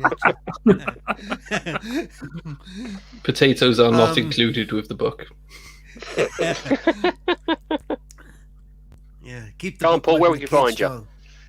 You will find me, of course, you find me here every Wednesday night. You find me on Twitter, CerebralPaul1. Twitch as Cerebral, well, actually, ignore Twitch for now. YouTube is Cerebral Paul. Xbox, CerebralPaul921. And on Sundays, you can find me at Good Morning Xbox with Noof Nukem and the guys. So... Superb. Thank you very much. VJ, I know you're hard to find, so where can we find you? Nowhere and everywhere. You can find me on occasion. Yeah, no, let's just leave it at that. Talking of books, I just want to say thanks to Pixel Slapper, I think it's pronounced, and Miss Looper in the chat. Hopefully she can join the show one day. Maybe she could perhaps even host for recommending a book or two for me to read. And it was nice to meet you, Ginna. And hope you're back on the show again soon, listening to my waffle. And thanks for Removable for hosting. I don't know where Mr. Tushi disappeared off to. And Stubbs, stop playing Yakuza and concentrate on the show. I'm not at the minute. I'm not. He says that. But He's definitely preoccupied with something. I can just tell it from the sound of his voice. Yeah. The tone of his voice. He's up to something. I don't know what he's fiddling with. But That's the reason why I'm hosting. He wanted to really get those levels up. I'm hoping that Animated on his outro can figure out what Stubbs was up to. Maybe he's playing the game that shall not be named. Yes. Yeah. This is true. Flight Simulator. Animated. Where can we find you? Yes, awesome job tonight, buddy. Awesome job hosting. Shone through, those intros were hilarious. Thank you very much. VJ, those books they suggested, I am also a massive fan of those. I own every one, so if you want to discuss them, I'm available. Oh, lovely. Ginna, absolute pleasure to meet you, sir. Hope to work with you again very shortly. Hopefully, one day. Who knows? The best place to find me is on Twitter, animated_evil. You will find out what I'm up to on there. You will find links to my YouTube channel, my Twitch, and everything. So you will find me every Wednesday on here. Awesome. Don't forget, like and subscribe to Stubbs Gaming. And over on 4GQ TV on a Thursday. Much appreciated. But could you also tell us about, because Mr. Tushi unfortunately has had gone to bed. I usually about Mr. Tushi and obviously the weekend he provides with yourself. So Tushi's left us today. Yep. So find him as Mr. Tushi pretty much everywhere. Just Google him. Turn your images off. You don't know what you're going to find. But don't do an image search for that. No, just go in private if you're going to Google Mr. Tushy. You never know what you're going to find. But what we do together is on a Friday and Saturday we host a community game night. So at 9 p.m. Fridays and Saturdays we host a community game night. You can find us on Xbox at Mr. Tushy or Animated Evil 857. Again, follow either of us on Twitter. You will find out what we're playing for the weekend. Usually on a Saturday, we start at 9. We swap over games at 11, and then at 1 a.m. we swap over to the American server that's hosted by Noof Nukem and my good friend above, Cerebral Paul. And I always forget about that part because I've only been doing it for a couple of weeks. So, yeah. He's above now. I've moved him. Yeah. No, thank you very much. Please do check the community night out. It is an absolute blast. I can tell you, if you're a fan of Xbox Pope, he even dives in there on the odd occasion as well. Stubbs, where can we find you, my friend? Well, you can Outside number 10. You can find me on the channel you're on now, and also on Saturday at 5 p.m. EST, 10 p.m. British Standard Time, and 2 p.m. PST. The Stubbscast returns. I'm interviewing ex-developer Chris Cavell, and that'll be a good chat. It will be. So if you want to check it out live, or if you can't, it'll be on YouTube, and then it'll be on podcast networks after. So that should be fun. That will be, and you can catch me here every week at the same time, 5 p.m. EST, 10 p.m. British Standard Time, and 2 p.m. PST, and Stubbs Gaming on Twitter. Fantastic. And RemovableSanity, where can we find you?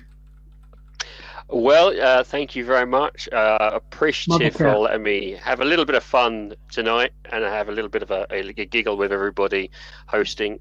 You can find me under RemovableSanity on Twitter, Minds, and Xbox. and on YouTube as well. Yes, so thanks for hosting tonight.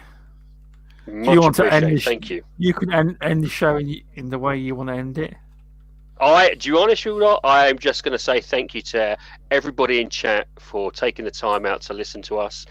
Thank you for all the support, regardless. Thank you for supporting the channel and all of the co-hosts that are here, especially our special guest. It has been a fantastic show, and thank you for putting up with me. Much appreciated. Pleasure. And so until next time, I think from all of us, have a great time gaming.